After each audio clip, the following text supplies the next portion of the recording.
Seeing Nicole become so emotional, it was heartbreaking. The expectations of spending more time with each other has just been ripped away. Hey guys, welcome to Little Black But let me be honest with you. Let me be real with you. It's about time. Sometimes you need to get rid of the fantasy that you have in your mind.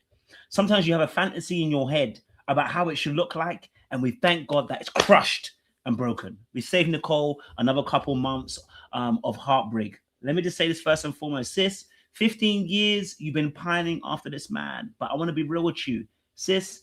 If it's been 15 years, that man ain't searched out for you and still couldn't give you a straight answer in this particular, how do we call it, process, he was never going to say anything.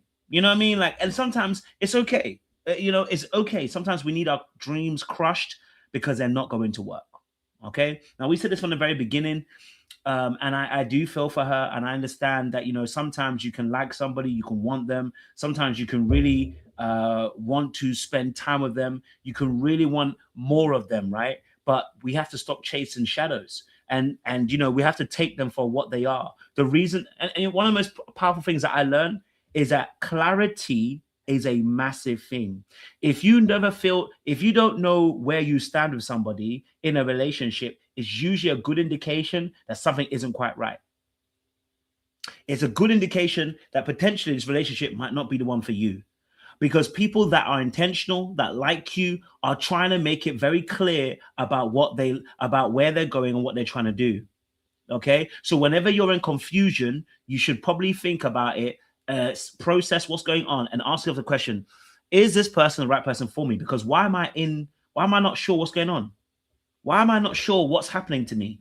You know what I mean? And she was never sure about him, but she was always sure about how she felt about him.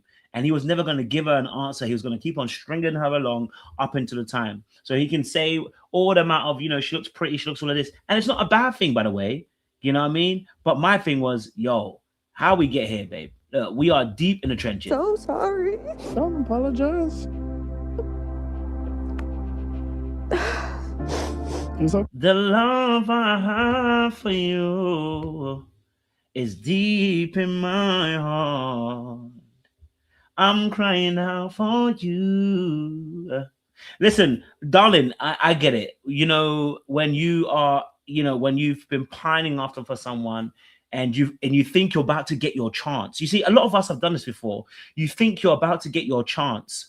And as soon as you get a chance or a glimmer of hope, we're in pain so much because the thing that we wanted so badly is in our reach, but it's unattainable. And that's so painful. I'm not here to judge you.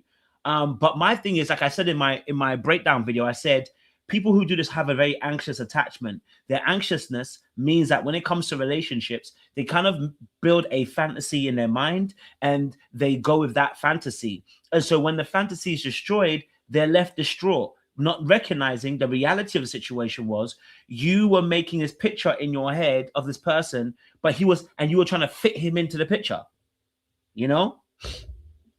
I feel for her, you know what I mean? But she's gonna have to learn that lesson. It's good she learned it now. Okay. I think that my connection to him was the most emotional connection that I had here. But even in this moment, I have no idea if he is interested in me.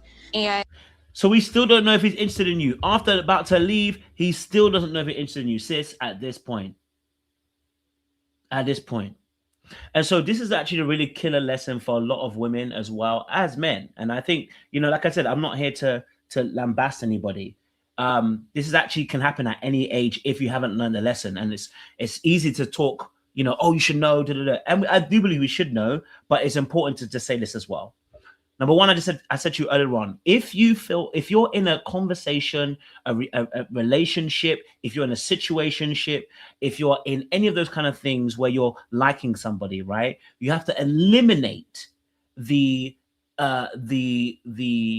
gray areas. Okay, if you like somebody, let them know that, hey, I like you, I want to see where this goes, and that person's got to say yes or no. Anything but a yes or no is not clear. Anything but a, I'm trying to see what's going on, I want to know, I want to build my empire, like, let's just see how it goes. They're probably not the person for you because they're actually saying no. Okay, so that's the first thing. Number two, like I said, if you're ever in confusion, it's a good indication that person doesn't want you. Number three, if you are the one consistently pushing for something to happen, you have to do Zoom dates, you had to, plan dates, you had to take them out. If you have to keep reminding that man from very early on to do things for you, they aren't the one for you. Now, regardless of whatever his reason is, it might be that, he has a good reason as to why he doesn't want it. I'm not saying about that. I'm saying for you personally, you need to know that if you're consistently pushing an agenda, then you're the one that's actually in the fantasy. The person knows. Okay? The person knows. Person knows. So in that particular case, all right, this is important to recognize that this person is not in the same place that you are, and you need to slow it all the way down and pay attention to what's happening to you. But we've all been Delulu before, and I can understand how it can happen. You know what I mean? When you're too deep in it, I get it, I understand it. I don't want to spend another 15 years wondering if something could happen between us. And that's another reason why also when you are locked into a fantasy of somebody from years ago, okay, I don't know, I guess maybe for me right now, I haven't thought about anybody for 15 years. I've not thought to myself, I wonder what they're doing. I wonder how it could be me and them, 15 years later. Like, I haven't got someone like that. I really haven't. Do you know what I'm saying to you? Like, if I finish with you, I finish with you. I don't even think about my exes. I wonder, I wonder what it'd be like to be back with my exes. I don't even think that, bro. Because for me personally, once I've finished and I've moved on, I've moved on. Okay, so I for me, I'm honestly in a place where I'm like, so what happened that you got stuck 15 years ago? Okay, what happened to you getting stuck? What were you thinking of that he was that guy from 15 years ago? You know what I'm saying to you? Like, I'm gonna be honest with you. Like, even the girls that were it girls in my younger years, like they were the baddies. Yeah, you know the ones there where the girl or the guy is the top of the range at your class, top of the range at your school, whether it was university, they were a baddie. Yeah, I'm sorry. The moment that I've moved out of that establishment, moved out of that environment, I no longer think about you like that, bro. You will no longer talk to me. I'm going to be honest with you. Like, my fantasy ended the moment I left that vicinity. So, like, if I have somebody, I was in university for 3 years and I thought to myself, wow, they were a baddie them times there. I promise you, when I finish university and I've gone to live my life and I come back, you're not that baddie. You're a baddie still, but I mean, I'm not infatuated anymore. It doesn't affect me. Why? Because I've moved on. Life has happened. Life has moved on. So I don't think like that. I don't think like that. Melanie said I thought about someone, but we were dating for a while and I loved him, but I'm emotionally attached to him more. Okay, fair. That's fair. I guess for me personally, like, when I say I'm thinking about, if I'm thinking about a person, I'm still active. You get me? If I'm still thinking about the person, I'm still active. That means we're still this. I'm still thinking about a future with you. You know what I'm saying to you? But I don't have that. You know what I'm saying to you? I don't have that. Because once I get over you and I grieve you and I pass, I've got to go forward, my guy. Someone says that's a dismissive trait. I don't know. Is it a dismissive trait? I thought it was normal. I thought people left. I thought once you finish with people, that's it, you're done. You know what I mean? Maybe it is a dismissive trait. I don't know. I just thought do you know what I mean? Like, I'm not thinking about no one from 15 years ago. I'm not thinking about no one from 10 years ago. I'm not even thinking about anybody from 5 years ago. I remember I met one baddie girl. This girl, she was a baddie, I remember. And I remember I had seen her in a club a couple of, like a year ago before that, whatever. When I saw her, I was like, oh, she's so pretty, so beautiful. And when I met her, bro, I was like, oh, you're that girl. She's like, yeah. She's like, I was like, you're that girl. She's like, yeah. And then we started talking, but bro, as soon as I saw the person wasn't serious, I was like, let's move on. Be done with it, bro. I'm on. You get me? You know what I mean? Like, I move on, bro. Like, I move on. Yeah, I move on. Because, like I said, if you're not going to give me what I need, You know, but again, it might be different. It might be, I might be thinking, like I said, I might be dismissive. So I have to be accountable in that. Someone said reminiscent feeling. Maybe I'm putting it wrongly, but like when I say a feeling, like I'm not talking about having a moment. Do you know what I mean? Like, do you feel me? Like, I guess maybe I don't. I can think back about good memories. Like, oh my god, like that was good memory. Like with the ex one, I don't think to myself, oh, like what if, or what you know, can we reconnect again? I don't think about any of that with any of my exes, and I think some of them were great. I don't know. Maybe it's a bit, maybe it's just me. Maybe it is just a dismissive trait. Maybe it's a dismissive trait. Yeah, because I don't. You know what I mean? I'm like, yeah, I don't think about it. But then again, I'm dismissive, so it could be that I'm very dismissive in this moment as well. So that could be it as well. I'm sorry. I got. It's okay. I'll put it in. I hope this ain't a good new shirt. This is where my journey ends, and it's devastating, but I can take this as a learning lesson.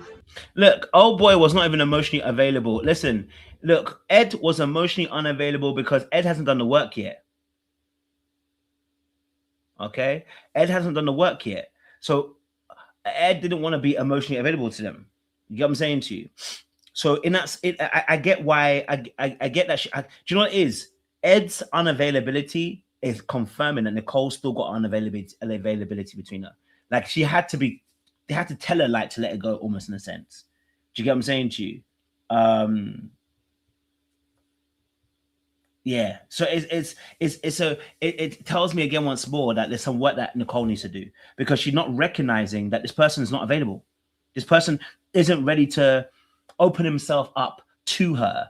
And so now she's in a place where she's broken. And I understand, again, I get it. But then that pull of the way that he's moving, the pull that he has over her is because she's still operating from the old system. If she had done the work herself, the healing work, she would have recognized quite early on, okay, Ed is an amazing guy, but he's not fitting into what I need him to be in, you know?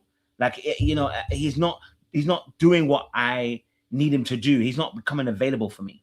And so I think this is really important because this highlights things for all of us as well when it comes to relationships.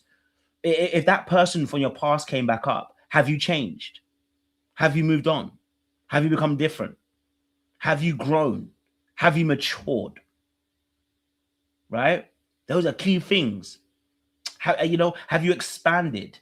Because the same old you that was then can't be the same old person that's now. You get what I'm saying to you? All right.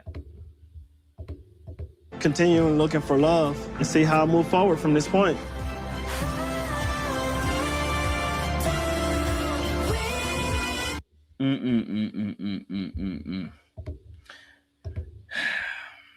So it's interesting because also Ed hasn't let us know, right? Ed didn't ever let us know what he felt about Nicole. He never did. Like Ed never told us what he felt about Nicole. So she's no better off than she was before. She's in the same position. You get what I'm saying to you? Same position. So again, she's still in the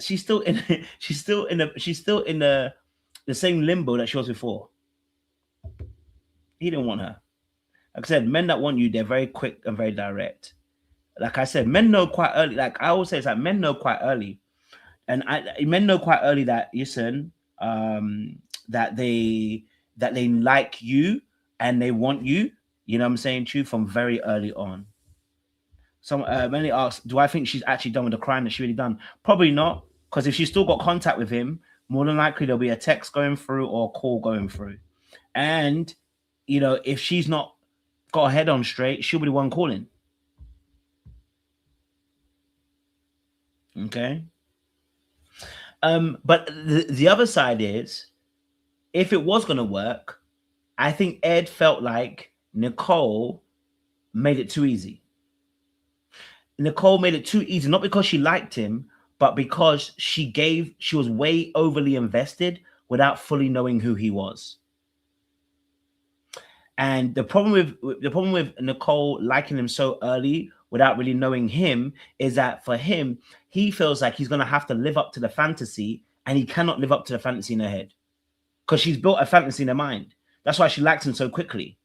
So this is, when I say about being too easy, I don't mean in a sexual manner. I mean in the sense of she's quickly given a emotional investment without much work. And how do I know that she actually likes me? This is from Ed's perspective. How do I know she actually likes me and not the idea of me?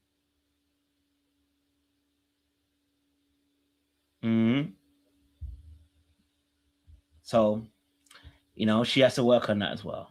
Okay. All right. She exactly. She's not like Ed. That's the thing. That's why Ed clocked it. She knew nothing about Ed. If this was a man, we would call him names for focusing on looks. Yeah, she was focused on his looks. She was infatuated. Absolutely. Yeah. She gets too excited too quickly and commits too quickly. And that's her problem. She needs to work on that. Okay. She needs to work on that. All right. Let's go through a few of these things that happened on the show, because there were some good things that were going down as well. So let's have a little quick look at some of these things that happened. Oh crap, sorry. And I had my brick gap in my teeth. I had really bad self-esteem issues, so I worked on being a conversationalist to get an edge on the prettier looking dudes until I got him. All right, so Chris, I don't know. I think did the ladies also say that he talked too much, Chris? Did the ladies say he talked too much? I can't remember. The ladies actually said he talked too much. But what I do know is with Chris is that he gave us all the answers today. Chris told us everything. Okay. Chris said basically he had to work to get to this place. He had to work to get a woman's attention. He had to work to get someone to like him. So he developed a personality where he spoke a lot. Okay. So what ends up happening is with Chris is he has correctly developed a personality to try and connect with people. He just doesn't give it himself enough time to be able to listen and let it rest and breathe. He's too eager to connect with conversation, and this turns off the seduction. I'm going to tell you straight. With men, you're better off being more avoidant than being more anxious. No offense. I say that because society has taught us stereotypically that men that talk too much really ain't, you know what I mean? Like it's do you get me? So women oftentimes have the stereotype of wanting to talk to be able to connect and to process their feelings. So if you're talking too much, you're not giving her time to also talk, and you're over talking her. And what ends up happening is she's not able to fully process her feelings or thoughts through a conversation. It is better to play a role, stereotypically, as a person who asks questions. But in a lot of the interactions, it seems, of Chris, unfortunately, he's talking a lot because and what happens is for not all, but a lot of women interpret him talking too much as anxiousness and nervousness, and it doesn't feel very confident. Women stereotypically would prefer you to be an action person than a talker. That doesn't mean you can't do both, but they prefer you to be more silent and doing actions than to be doing more talking and not doing as much action. Do you know what I'm saying to you? So like when he's talking a lot, they're gonna be like, he's not really inviting me into the conversation. I don't feel a part of it. You know what I mean? He's not making me feel special. He seems very arrogant. He seems very self-centered. That's what it's gonna look like, even though that may not be what you actually are, Chris. That's why it comes across that way, right? Now it's clicking. Chris has created speaking as a form of healing. So this has been very interesting for me to see myself in this light. So what Chris needs to start doing is actually starting to sit back a little bit. He needs to start listening and start asking more questions. He needs to learn how to be quiet. Okay? And, you know, anxious people tend to try and fill in the spaces a lot. You know, when they're anxiously attached, they tend to speak a lot in the spaces. In the spaces is where you're going to get the most blossoming of your connection. You know, I noticed something about myself last year, and I was having a conversation with somebody, and I deeped it that like with this person, I don't usually talk, but with this person, I spoke a lot, almost too much. And I recognized what that did to the connection and the relationship. I should have been asking a whole lot more questions. And the reason why you do that is because you are anxious and you're nervous. Okay. And so because you want something bad enough, sometimes your wanting and your desire leads you to a place where you are yearning instead of being able to be relaxed and at peace. And so I think Chris is always at a place where he's always on the front foot, ready to to go, right? Because that's because of what he's experienced in terms of him not being so good looking. He said he had buck teeth, he had the teeth gap, whatever. So he's been very self-conscious. And so he's learned through the conversation. And again, it's a great skill because it will get you in the door. It just takes you out the door really quickly too. Right? It gets him through the door, but it gets him out the door too because he talks break, but and it's like not giving a person time to process and enjoy the conversation. It's a bit like if you're eating, and you know the example of this is like you're eating, right? And you see someone eating their food and they're like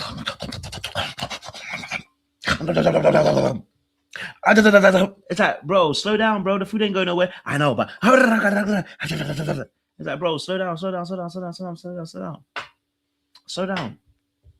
Right? And so when you see someone like that chowing through the food, okay, right? You're looking at the person like, like, bro, like, you're looking too hungry. You're looking too desperate. You know what I'm saying to you? So this is important. It's important. Also, you learn more by listening, you know? So you just got to take a little bit of a back seat. And I totally understood what Donna was saying. It doesn't change that overpowering a conversation can be confusing and irritating, but at least. Can I just say something? Is it just, okay, I've got a weird thing. You guys already know. I think Donna looked so hot with the hair the way she was. I can't lie to you. I don't know. You know me, when I find women most attractive, it's not when y'all got the makeup on. When I find you the most attractive when the face is bare and naked, you can have the cornrows that go different directions if you needed to. You can have the baggy t-shirt on and the shorts on then. That's when you look the baddest to me. I can't lie to you.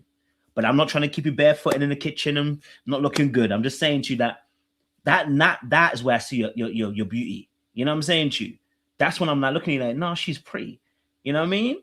Like, hey, don't get twisted. The makeup stuff is nice, but when I see that and I can see you can be confident in that space too, I'm like, no, you look, yeah, okay. I like a natural, you know what I mean? So that's me personally.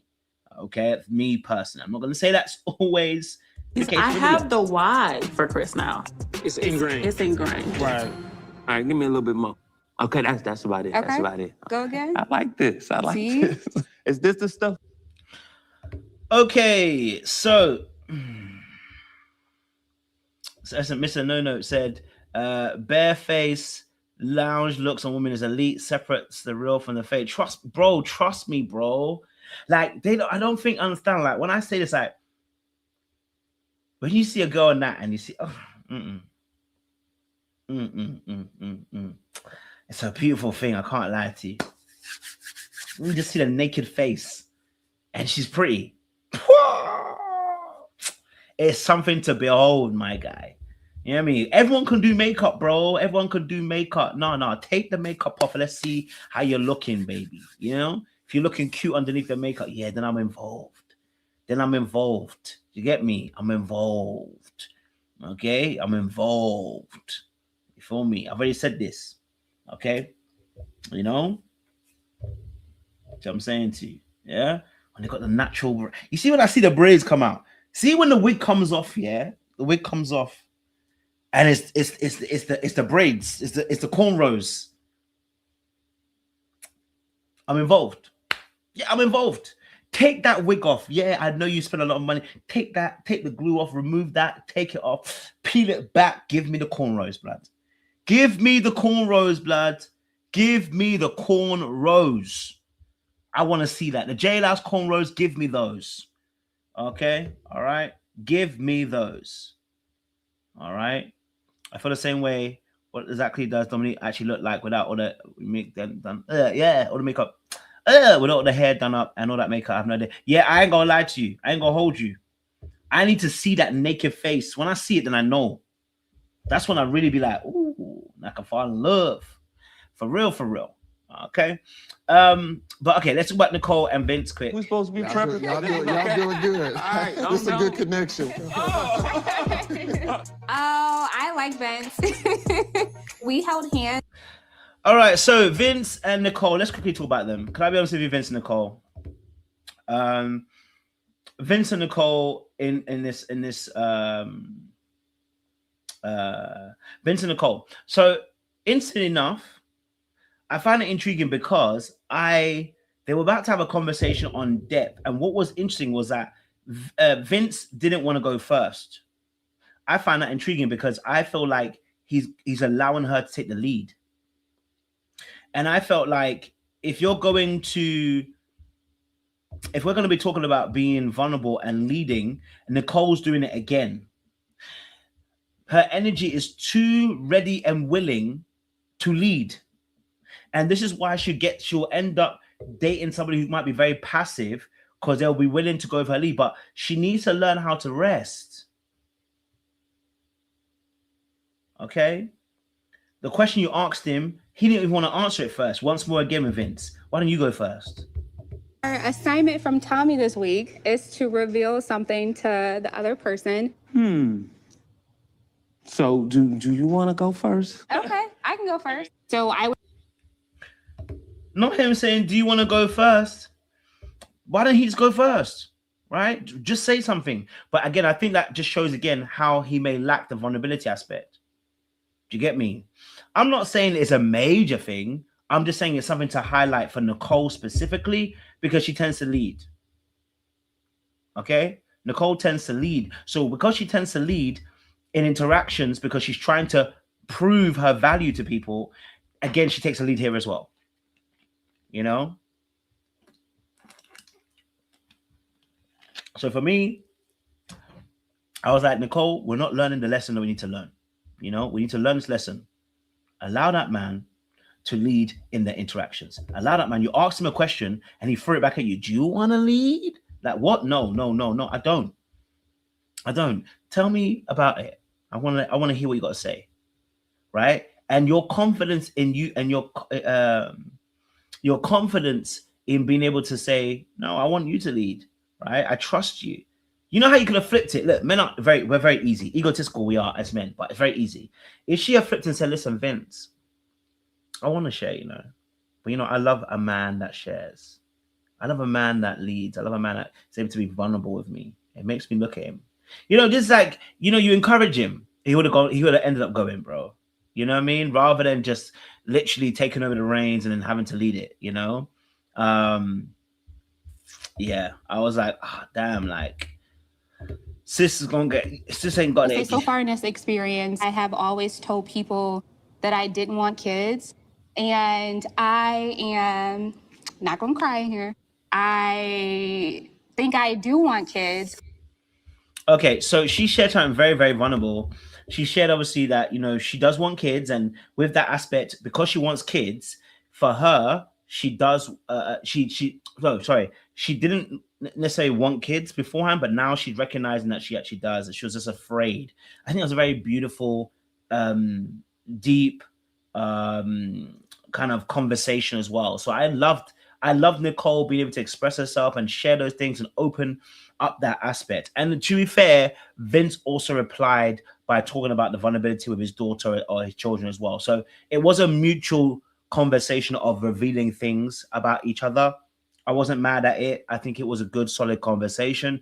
I just wanted our good sis Nicole to kind of lead in that aspect as well. So yeah, that was the only thing. Donna and Steven, man, it's interesting.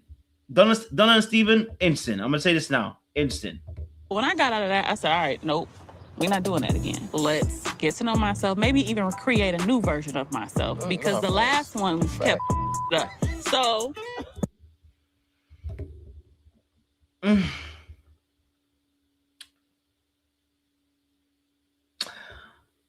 I don't think Steven was interested. I don't think he was interested.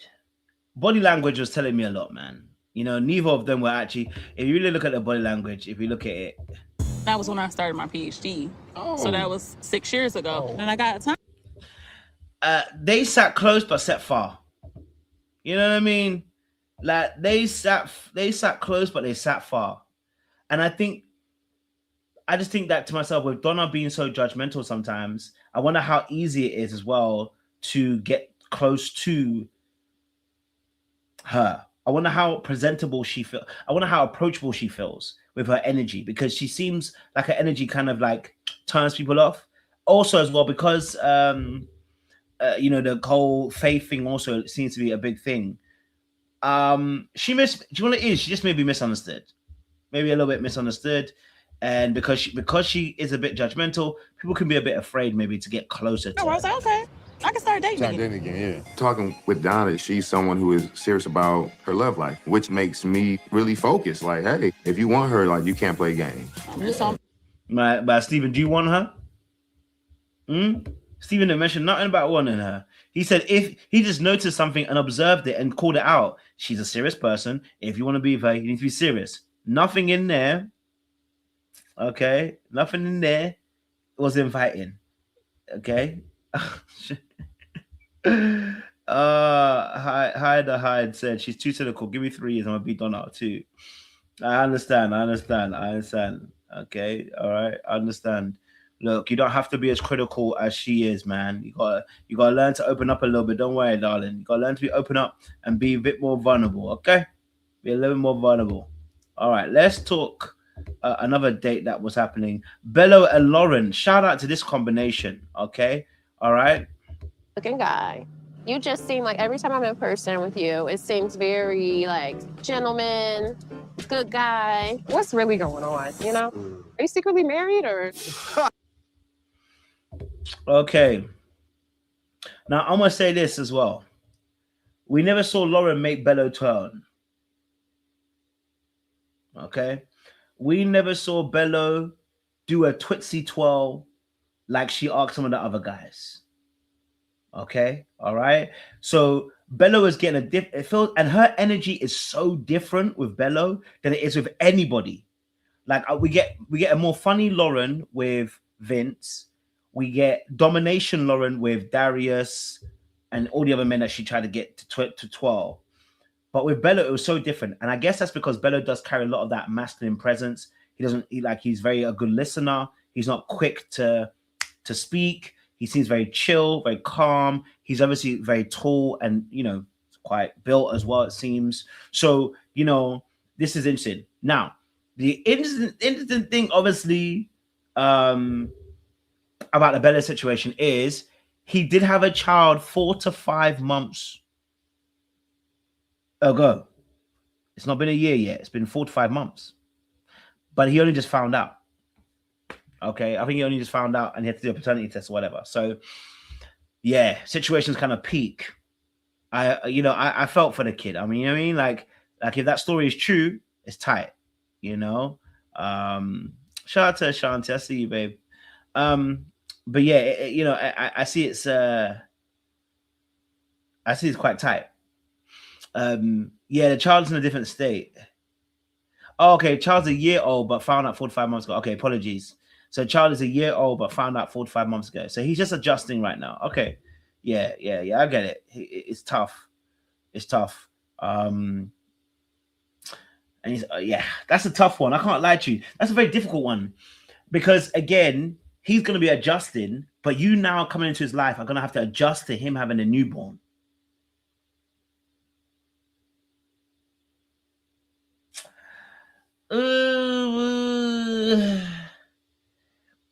That's a sticky situation. Because if you get involved now, he's got to go through a whole learning curve. And of course, he talks about co-parenting, but it's still early days in their co-parenting. If he only found out 4 to 5 months ago, but the kid is a year old already, what kind of relationship do they have? Do you know what I mean? What kind of relationship does he have? How much resentment does he have? Because also, it's been a year. That child is a year old. He only found out 4 to 5 months ago. So for a year and a bit, because it's 9 months plus a 6, right? Or 9 months plus a 4. That's a long time.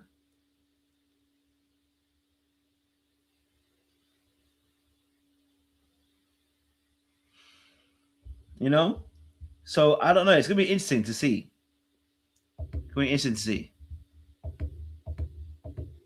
No rings. I'm not secretly married. Okay. But I have a 1-year-old daughter. Oh, wow. I would never guess. She's in Miami. I'm out here. So, Mm. and it's so new. I have one child. Her. Hey, listen, I understand, bro. Look, hey, if you out here hoeing it up, this can happen to you. You know, I always say to you, when I was in Egypt, I was close. There were some close opportunities. You can be mad out there. I told you, you be on that streets long enough, you'll catch something. You know, you be on them streets long enough, you'll catch something. I always say I'm lucky. It's not because I'm great. All right, it's not because I'm great. Oh, one night stand. Yeah, he did say that still.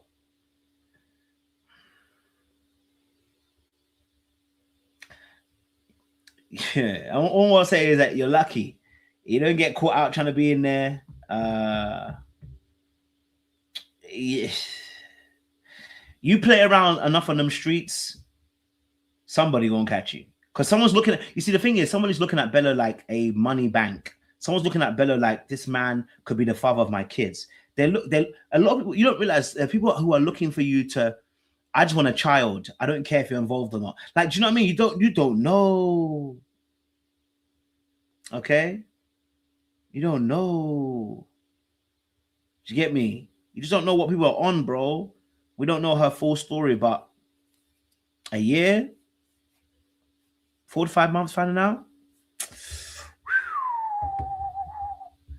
Boy, you on a deep Name's end. Nava. It was a surprise. I found out like 4 or 5 months ago, but I'm in my daughter's life. I try and see her as frequent as possible. I had my first child at 37. Look, all I'm gonna say is, and I think this is for the men, okay? This is for the men specifically, okay? All right, wrap the frick up. If you're gonna be out there on the streets, wrap the frick up. You shouldn't be out there at all. But I'm gonna tell you, if you're gonna be out there, wrap the frick up. Okay, all right? Because something I'm gonna tell you, let me tell you this now. I'm gonna tell you something. And this is not me being arrogant. I want to make it very, very clear. If you hit it long enough in a situationship, there's at least one time that girl will tell you, take off the condom. I'm going to tell you the truth. When I think back to the fact that the stupidity that I was involved in on more than one occasion, on several occasions, I could have easily had 4 or 5 baby mothers. I'm just going to be real with you. So I want to speak to the man them specific because it's easy to happen. I'm just going to tell you that. It's so easy to happen. You keep messing around with women, sleeping around with several different women, doing that kind of stuff. I'm telling you, if you sleep with someone long enough, the women will tell you, oh, I don't think there was even one girl that I didn't sleep with. If I slept with her multiple times that she did not say, take it off. In between the sex, that's what I'm trying to tell you. So people get tapped when sex happens. So no matter what good ideas you have, you think you have good ideas. The moment you're involved in it, your brain, something happens and you can switch off. You can switch off. You can switch off. You can switch off. I'm just being honest with you. And I think it's always important that we educate people and let them know that this is reckless. It is reckless behavior. Someone said, what woman were you dealing with? I'm telling you now, listen, no one's immune. Because what tends to happen is the lust that you're involved in, right? The lust that you're involved in, you get too complacent. You get prideful and you get complacent. And you think you're invincible. This is when you're doing this kind of stuff. You know what I'm saying to you? So if you're doing this long enough with that person, especially if it's good, I'm telling you, before you know it, someone said take it off. Don't worry about it. So I'm just telling you that don't bother entering at all. Don't. Save yourself the hassle. Get yourself a woman, settle down, be out. You know what I'm saying to you? Okay? All right? You know what I'm saying to you? Yeah. Don't do it. Someone said this is a one-night stand though. Yeah, but you know what it is? I can guarantee you he wasn't having sex with one person. If it was a one night stand, that is very rare that a one night stand can produce that level, that no condom situation. And I guess we're assuming again if it was a condom situation, but it's very rare that happens. That one night stand means there's probably other women he was having sex with, and once you get into that space, you can get careless.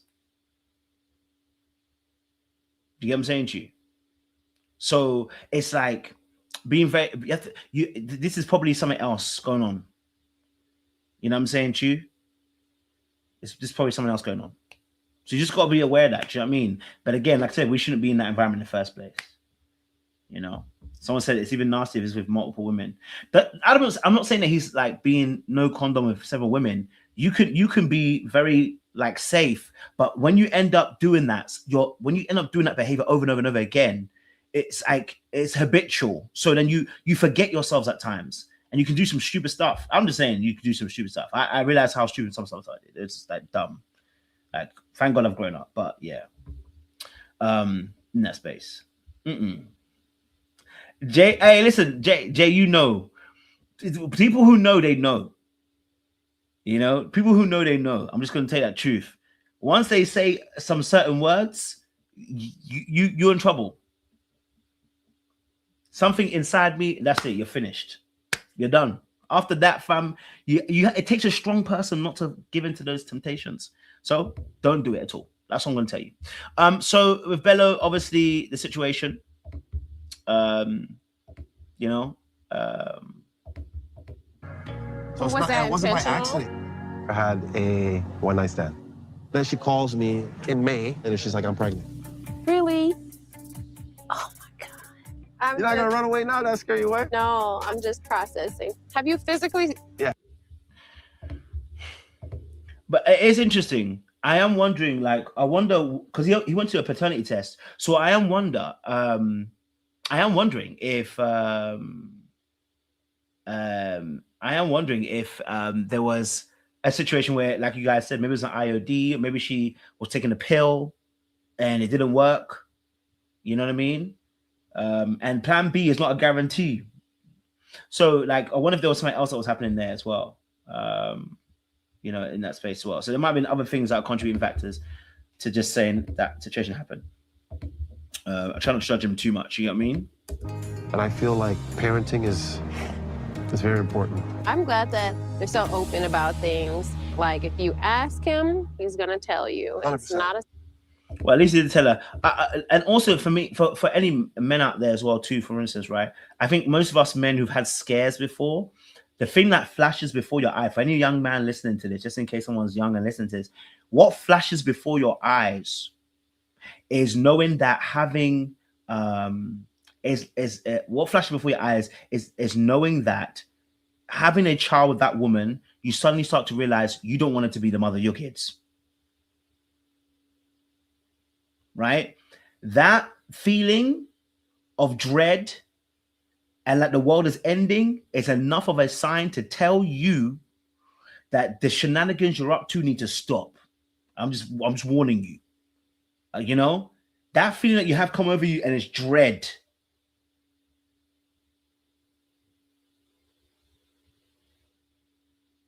You know, that should let you know.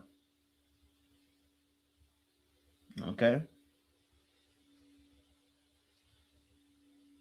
Gotta be careful. You see what I'm saying to you? Gotta be careful. All right. So yeah. You're able to kind of clear some things up about having a child and just how you found out and everything. Yeah. Now, of course, I don't know if they had a conversation. I'm not sure if he told Dominique as well, because it looked like he just told to Lauren, but I don't know if Dominique actually knows as well. You know what I mean? So it's gonna be interesting. If Dominique didn't know, I wonder how she'll take it, because he shared this with her, with Lauren, not necessarily anybody else. So I wonder if Dominique will actually know. And that'll be a bigger issue, because they're talking and having deep conversations. And question might be, why did he not tell her if he didn't? I don't think he ever told us on camera. He never told Dom on camera. So he might have told her off camera though.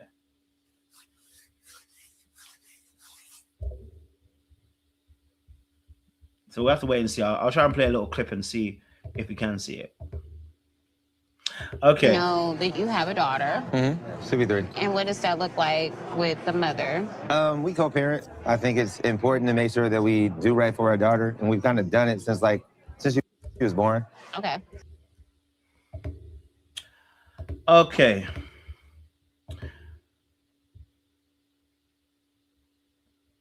Okay.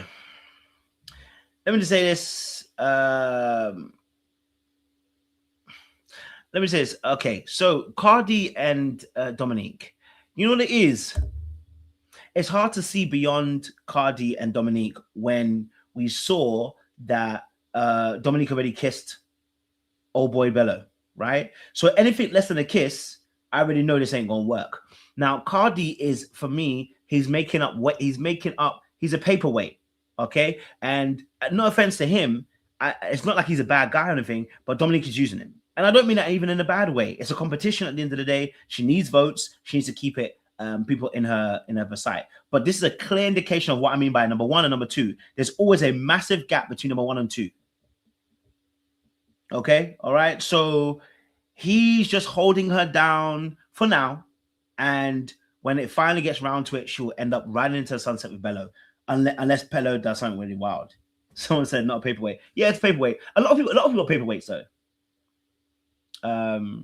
You know, a lot of people are paperweights. So yeah, that's what I saw with Cardi. There was no, and this conversation didn't even feel like there was any kind of connection, really and truly. I didn't see the connection, you know. So your last relationship was how long ago?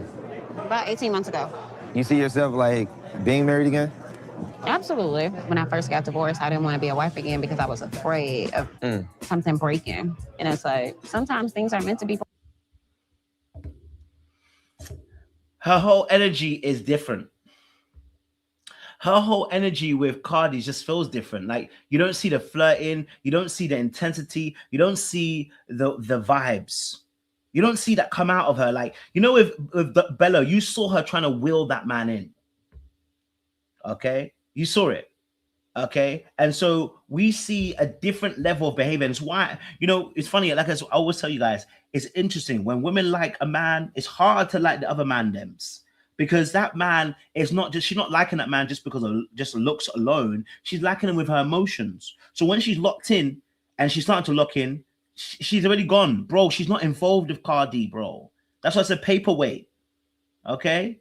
He just, you know, when you put your paper, you slide paper, the paperweight's on top of it. That's what, it's just to hold her down for a while. You know what I mean? So I don't see no interest in the situation at all. Broken and put back together. I have wife qualities. That's who I am. I can kind of like, from looking in your eyes, I can see, you know, there we go. Like. So now you out here giving her, you know, I can see it in your eyes. Everything you're trying ain't gonna work, bro. And I can't even be against it because Dominique is somebody who will eat up the attention. Like, she'll make you feel like you're doing something, but really and truly, she's not available. Like, she's already taken by Bello. So I'm not going to be hating on Cardi for trying. I can understand why he does, but he may need to pay attention to the signs because old girl is not even interested like that, bro. You know what I mean? She's interested, you know? So like I said, these things are all about interest and about the vibe that we get from people and how we maneuver in it. So, you know, we see we see that with her, the way that she's talking to him, we see how they're connecting, but the spark isn't sparking. There's no life in her eyes. She's even talking like she's tired. You know, the ones there. You can get lost in your eyes, you know? Mine? Yeah, yours. In that moment, I was anticipating and hoping for a kiss. That's I didn't got lost in this moment. Lost in love. She done sold him she done sold paperweight down the dream. Okay. She done sold that man on a dream. She out here smiling and looking in his eyes, making him think that he got a chance. Bro, that woman is not interested, bro. Okay, she just playing along to get the looks, to get the likes, get the votes. Yeah, that's about it, bro. You know what I mean? Like, that's about it. The one thing about Dominique though is she gonna play her role, boy, because she gonna make you feel like you're doing something. You know, like as they were leaving, you know, you know, he had his arm around her, and you know, I was like, you look like you're doing something. It looked like you're doing something, but you ain't doing nothing. Look, Do I think that Cardam is gonna go past trivia? I guess we'll all have to watch and see. I like Bello a lot, but you know, may the best man win. There's only one man to win. It's Bello. Okay, all right. There's never been a competition. Okay, there's never been a competition. Okay, someone said doesn't need to put money into my collection plate. Well, you know my PayPal, but it's gonna be my new weight. Are you a paperweight? All right. Are you a paperweight? I just want to ask a question. Are you a paperweight?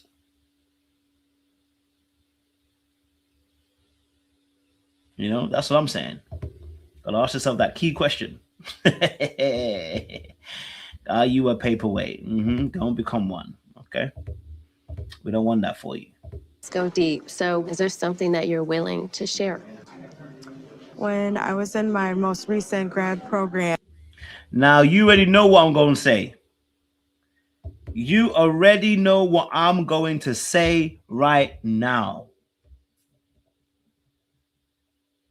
You know exactly what I'm going to say. Spot what should not be in this particular picture. Okay? Spot what does not need to be in this picture. What have I told y'all? Leave it alone, please. But anyway, let's get to some serious things. This conversation was a really good conversation between Shannon, Devon, Lauren, and Darius. Unfortunately, Darius was unable to give some depth in the conversation. Now, I don't know if Darius has given us some deep stuff before. Darius has. Darius had a deep conversation when they were at Shannon's house. So something was different. Darius didn't want to give any depth this time. Didn't want to give as much deepness this time for some reason. Or at least that's what the camera edited. So there must be a reason why he didn't want to give the depth this time. Because when they had a conversation at her house, it was deep. I don't know what's happening. Yeah. So I'm wondering what happened as to why Darius couldn't go deep today when he was he was an even smaller group. I don't know. It was interesting. I ended up fainting and smacking the whole left side of my head on a wall. Oh, no. I had post-concussive syndrome, and still, even now, it impacts me today. Wow.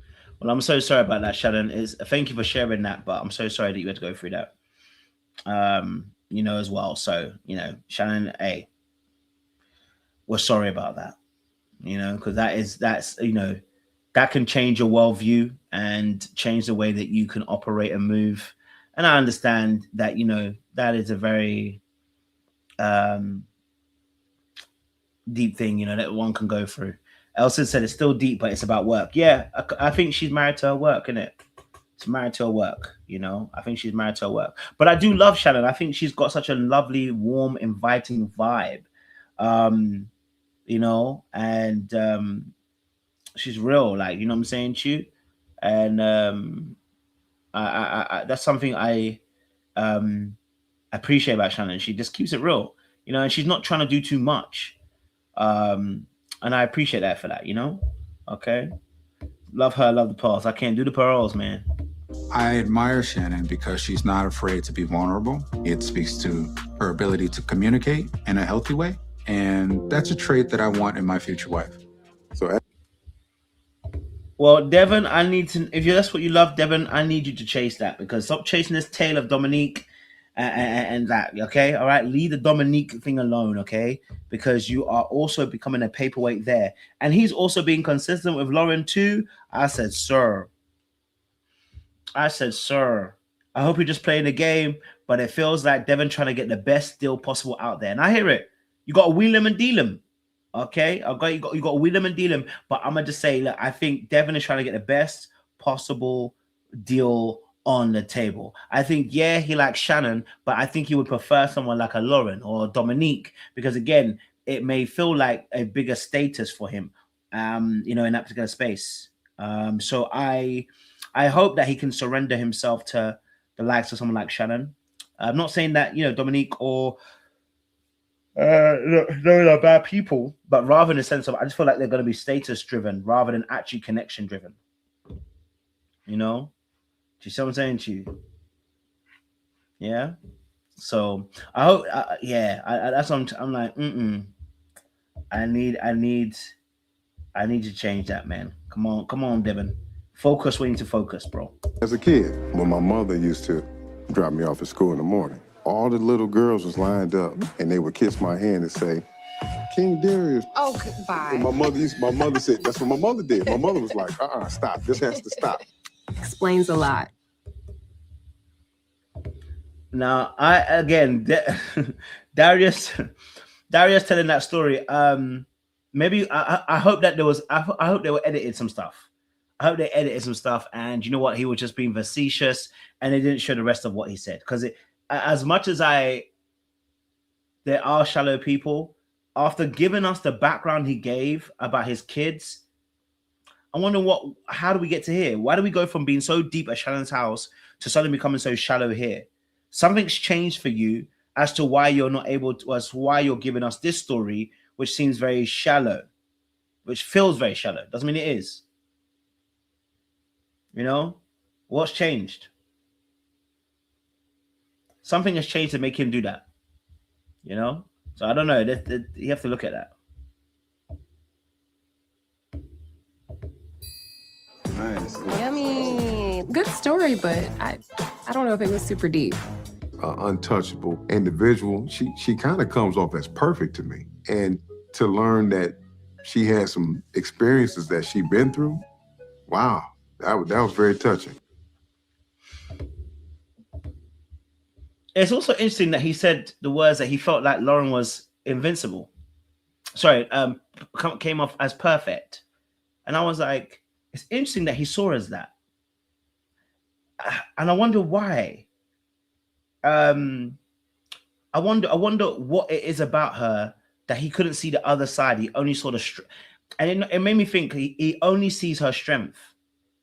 That's why he's saying that the perfection aspect. He only sees her strength. And that for me tells me either Lauren's not showing more of the side that she needs to show, or for Darius, you know, I think looking at Lauren, something about her is very reminiscent of what he's experienced.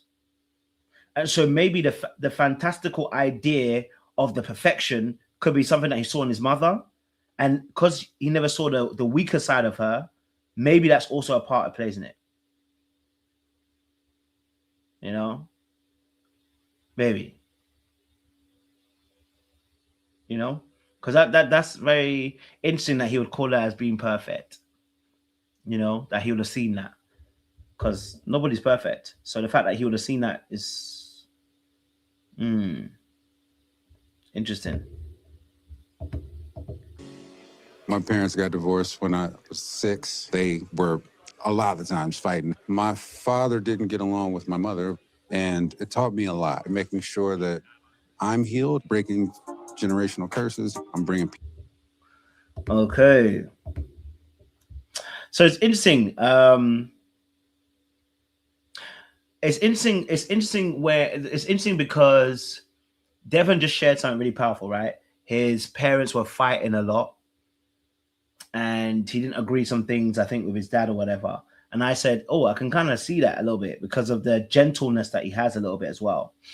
And I wonder, you know, if it's a journey for him to becoming, to shifting energies, I'm not saying he's not masculine or anything like that, but rather like to shifting the mindset, the energy, because it does feel a little bit, I'm not saying feminine, I'm saying to like, he seems a bit more softer. And I wonder if that, and remember I said about the fact that it feels almost like he's always people pleasing at certain points, like he's not being his true authentic self in terms of what he actually wants. I wonder, I wonder what he thought about his father and their behavior. I wonder how he felt. He probably felt very invisible as well in that home, because if your parents are always arguing, you're kind of in a position where you're not being seen and not being heard. And you don't want to be, sometimes you don't want to become an issue that will also cause more further arguments. That can make you very much a very big people pleaser, where you're not telling the truth about how you actually feel. Yeah, he probably did pick his mother's side. Probably did. He probably picked his mother's side and said to himself, men aren't great or good, and then he probably realized, being out in the world, being out in the world, you probably thought to yourself, women are always right. And once you come out that delusion, you're gonna live a longer life, bro. Women are not always right. Okay, what you saw of your mom and your dad, rephrase it, relook at it again. A lot of us have been there. We all thought, some of us have thought, well, maybe dad was being a bit harsh. Nah, bro. And you start encountering women, you're like, oh, maybe not, maybe dad weren't that. Do you know what I mean? So there may be, and also re-education that he may need to do as well, kind of going through the process and learn some stuff, in that space. So yeah, I think that's interesting. Piece into my life, any partner that I have is coming into something that's already whole. You know what I mean? Yeah. I feel like Devon understood the assignment. That probably has totally impacted how he interacts with partners and relationships. Yep. So yeah, this is it's a big thing, yeah, it's a big thing. So again, there may be a reason for why Darius didn't go deeper. I don't think did we hear Lauren say what her deep thing was? I don't remember hearing. I know she probably did say something, but I don't remember what she said. I can't remember that. I'm glad that he felt comfortable sharing that with us. Well, guys, this has been really fun. Yeah, most definitely. I actually have an event I'm gonna have to cut out. Overall, I thoroughly enjoyed. I don't remember if Lauren said anything. Can anybody remember if she said anything? I'm trying to see, but I don't remember if she said anything. What was her thing that she said?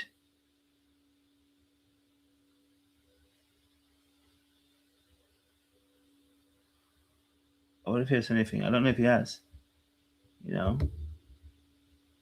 But I'll see you. I'll see you, Jay. I'll bring you in. Okay. Last one. I got to do the Bello and Ashley, as well, because this was a good one. Right. And I just like that he's confident in what he wants to do. Very, very strong person, but sometimes I feel like I'm not. Sometimes I feel like I am so defeated. I am so weak right now. Like I'm. Damn. Oh boy, was that way? She breaking down? We ain't even getting away yet. But no, joke aside. Shout out to Bello. Shout out to Bello and Devon, Bello and Ashley actually for this conversation, because Ashley felt safe enough to open up about witnessing mental health. Now I was a bit confused because I was wondering like, oh, is she saying she was the one that was meant to? Oh, or she's saying that she witnessed somebody? I thought she was saying she witnessed somebody going through that, right? So that's why I was like, wow, what's going on here? I thought she witnessed somebody. So I was intrigued by that in that particular aspect as well. Yeah, so she witnessed. Okay, good. So I thought that was a really touching moment. And the fact that she shared that as well. It was good to see Bello just hold space for her and just be able to not crush her from saying what she needs to say, or he didn't take up the space. If you notice how he just held it and he was comfortable with the silence, he allowed her to share what she shared. And one thing that he did really well is he kept eye contact.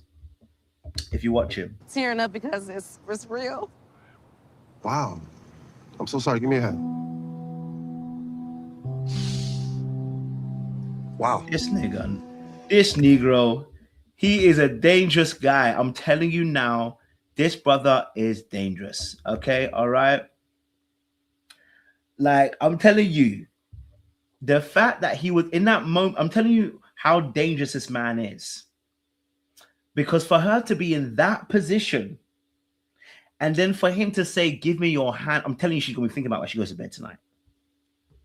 She's thinking about, it's about to be a war between Ashley and Dominique for him. That moment, I'm telling you, bro. I'm telling you. Because you have to understand that for her to, number one, feel comfortable enough to share it, but number two, for him to have the capacity to surrender in that moment, to give her space to share, and then three, he added physical touch. You don't know if you don't know, you know. You don't know if you don't know, you know. Okay? All right? Dangerous movements right there, fam.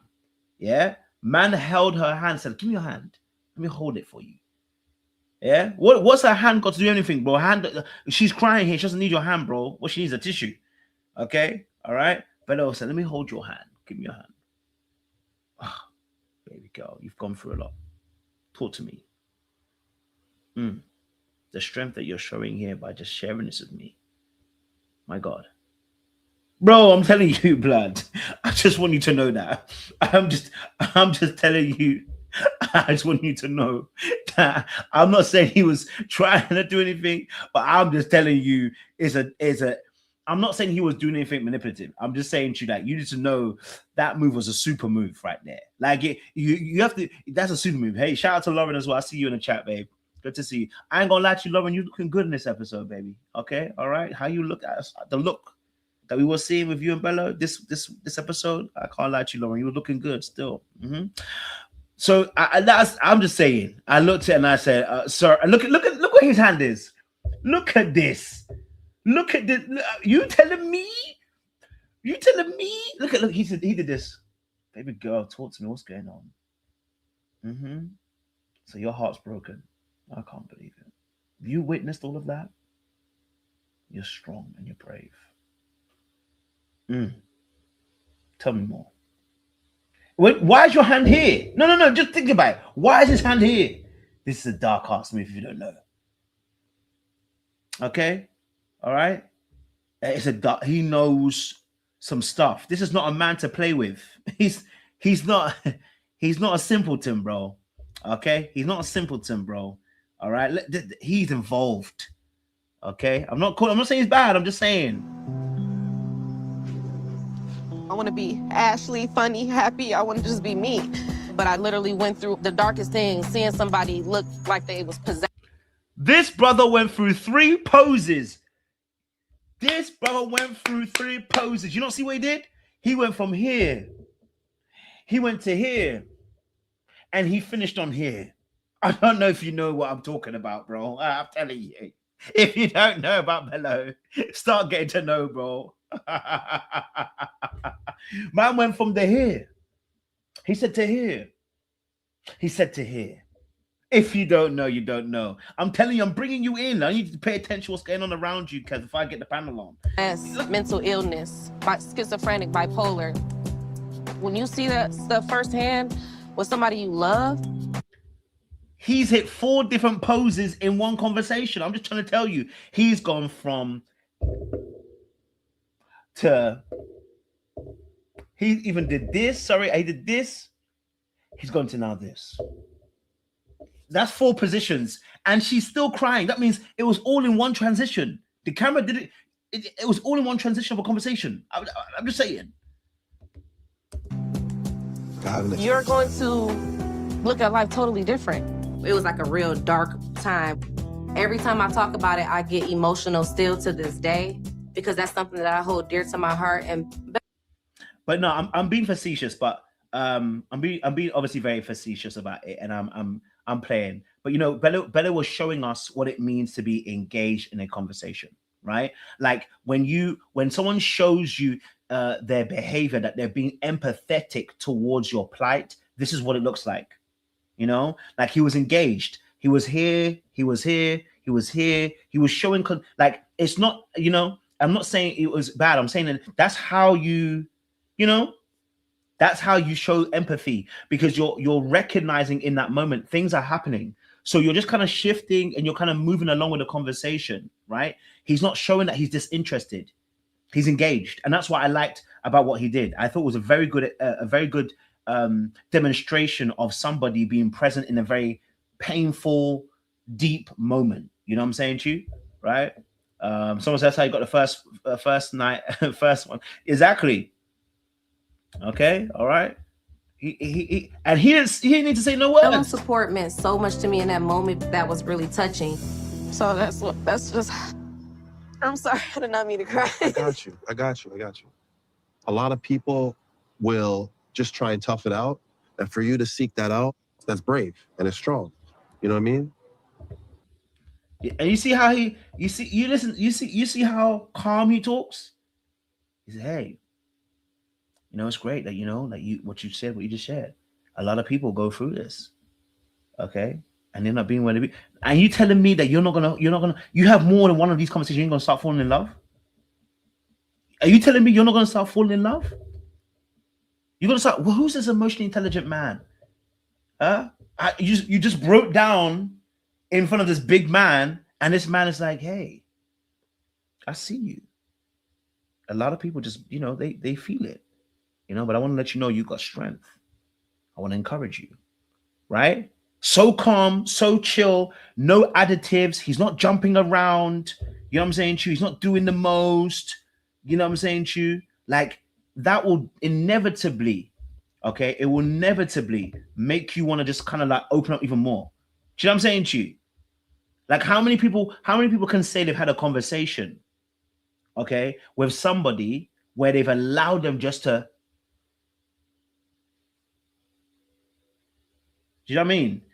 When someone allows you to just go like that, and they're not calling you out, they're not saying, they're not uncomfortable with your expression, they're not afraid of your emotion. Exactly. He didn't break 1 hour of eye contact. Okay, all right. He didn't give one eye. He just is focused. Beautiful. You know. So shout out to him as well for the game.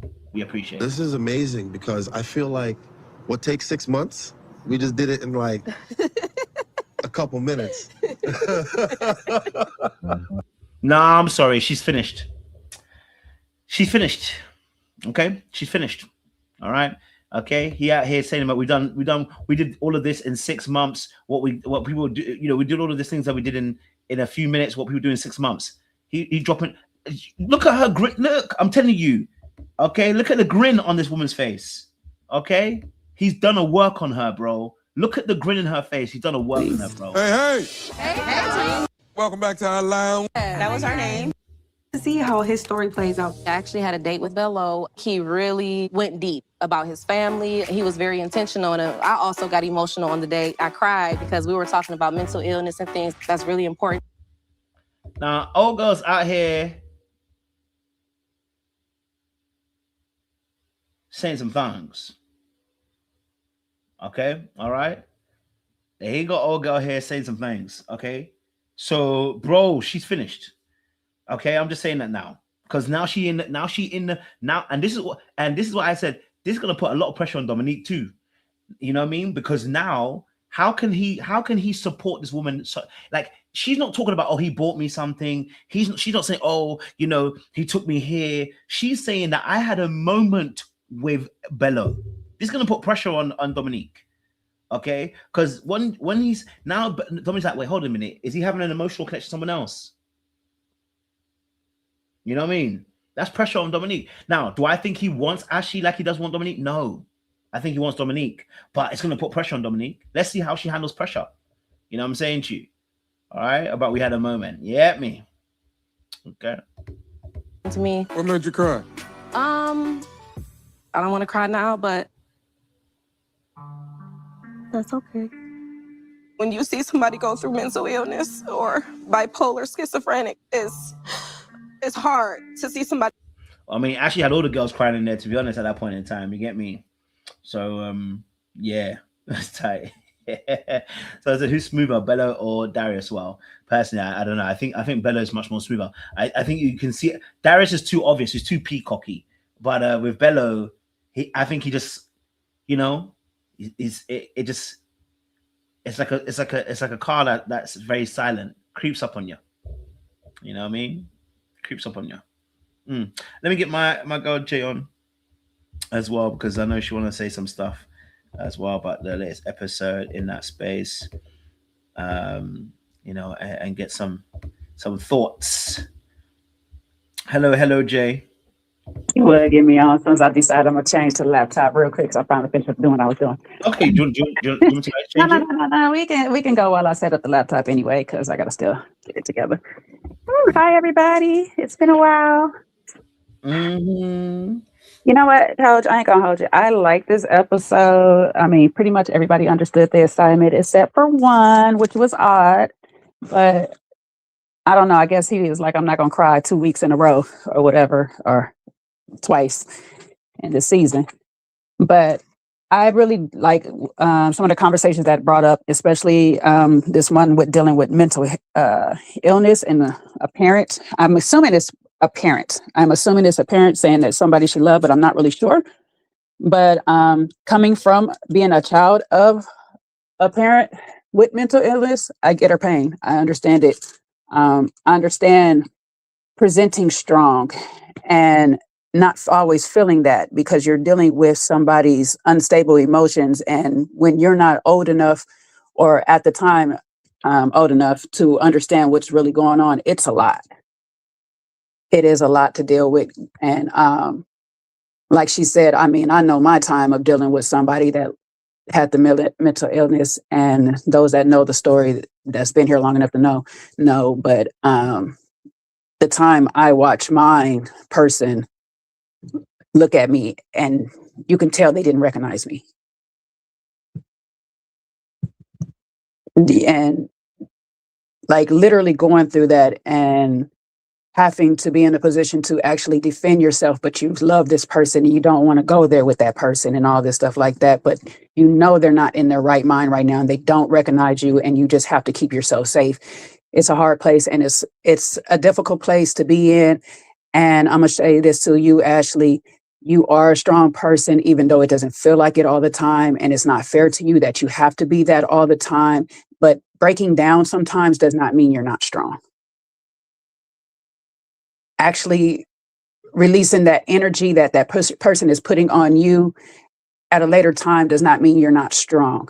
So don't feel no type of way. God has put you in a position to be able to deal with his, I don't know what I want to call, I don't want to offend nobody, but he put you in a position to deal with his most challenging of people.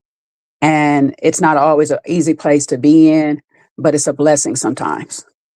It is actually a blessing sometimes, because you actually start to understand the human mind and how beautiful it really is and how delicate it actually really, really, really is.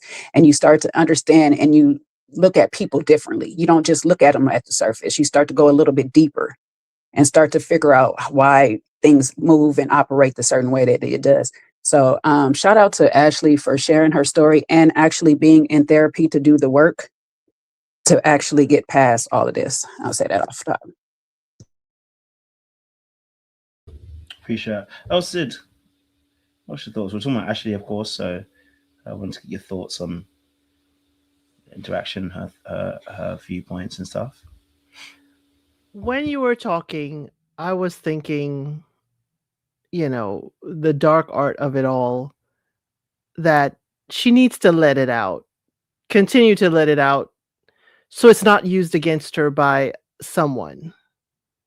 Because that kind of, as you said, feeling like you're heard, feeling like someone has got your back, feeling like if Bello has not shown us anything, if Bello was a man to take advantage, if you are so in turmoil with that emotion, it could lead you into falling into traps that you don't need to fall into. I'm glad he was there, and it was showing us how to just be there for someone without saying much. You don't need to say much. Just be there for them, listen to them, remain attentive in the conversation, because sometimes it's just a matter they need to just speak it out loud. They need someone to hear. You don't even need to sometimes give a feedback other than I hear you. I'm here with you. And that's it. But as Jay said, she is in therapy. She's continuing to do the work, and I'm glad that she at least had, the wherewithal to say this, not only to Bello, but to the ladies in the women's lounge.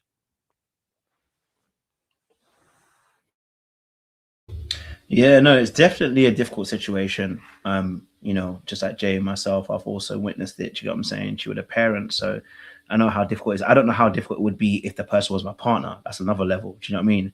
At least with a parent, I can detach. Do you know what I mean? But with a partner, you're witnessing them and you love them and you're trying to, you've got to try and navigate how long you got to stay. So I can imagine how difficult it would have been for Ashley, because even if you decide to leave, the guilt that you have from leaving. Do you know what I mean? Like that in itself would be so difficult to navigate in that space.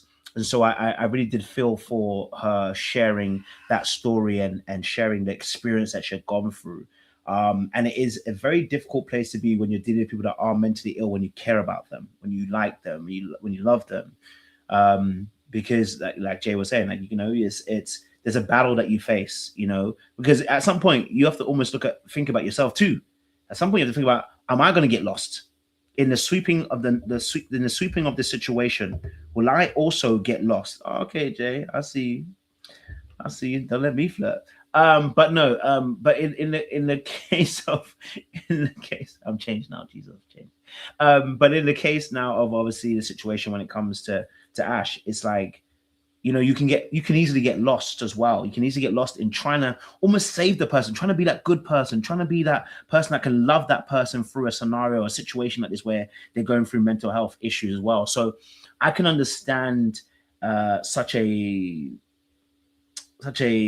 moment, or such moments in life, how much of weight it is upon her shoulders. So I'm glad she's in therapy. I'm glad that she's getting a chance to be able to say. Most people just need to be able to say what they feel. They just need to be able to say what they've gone through, and then have somebody maybe even ask one or two questions like, so how did you deal with that? Like, how did you get through that? Like, just a few of those kind of questions to help them kind of like release what they've been feeling. That you know what I mean? And I think as she's shared that, we've connected. We've now said, oh, we understand where you're coming from. So I think I was very, very brave of her to share that. And there's no shame in crying in that to the space. Yes, Jay. I see we all had an indifference on if this was a family member or a romantic partner that she was dealing with. And it does kind of change the dynamic just a tad bit, because of course, if it's a family member, you can't really walk away from that or whatever. I know you make that face, Elsie, but you can't necessarily just totally like, no, you can't. Trust me. Elsie's like, no, I can walk away. Yeah, and we be talking about it. She had the nerve to call you a detached person earlier. You know what I'm saying? Like, hilarious. But you know what I'm saying? At the end of the day, Elle said, and I'm saying your mama has a issue. You still deal with your mama dealing with her issues.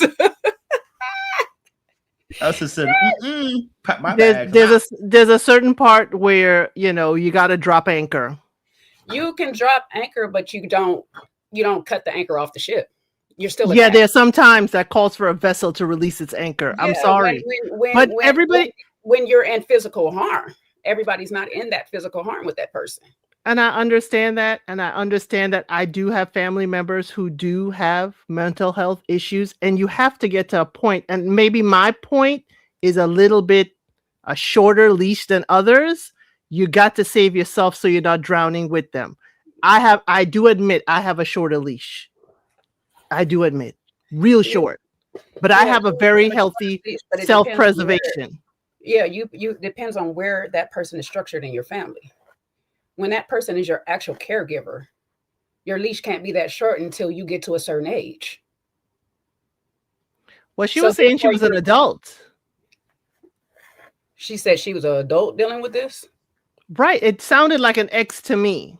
not a Well, I think caregiver it was an parent. ex. Yeah, I think was it an ex? I thought it was an It ex. didn't sound like an ex to me. She Oh. just kept mentioning it was somebody that she loved. That's what she just said. She didn't actually say who. It didn't sound like a necessary ex or somebody that she has to like just let go or whatever and stuff like that. But like I said, like my point was saying anything, it is a little bit of difference because you can kind of just separate from that person.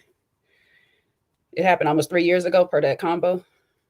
I don't know. I'm so confused. It sounds like family, but I don't know. But, you know, even with the ex, though, once you realize that you've walked into this situation and locked in, sometimes it is hard to just walk away right away.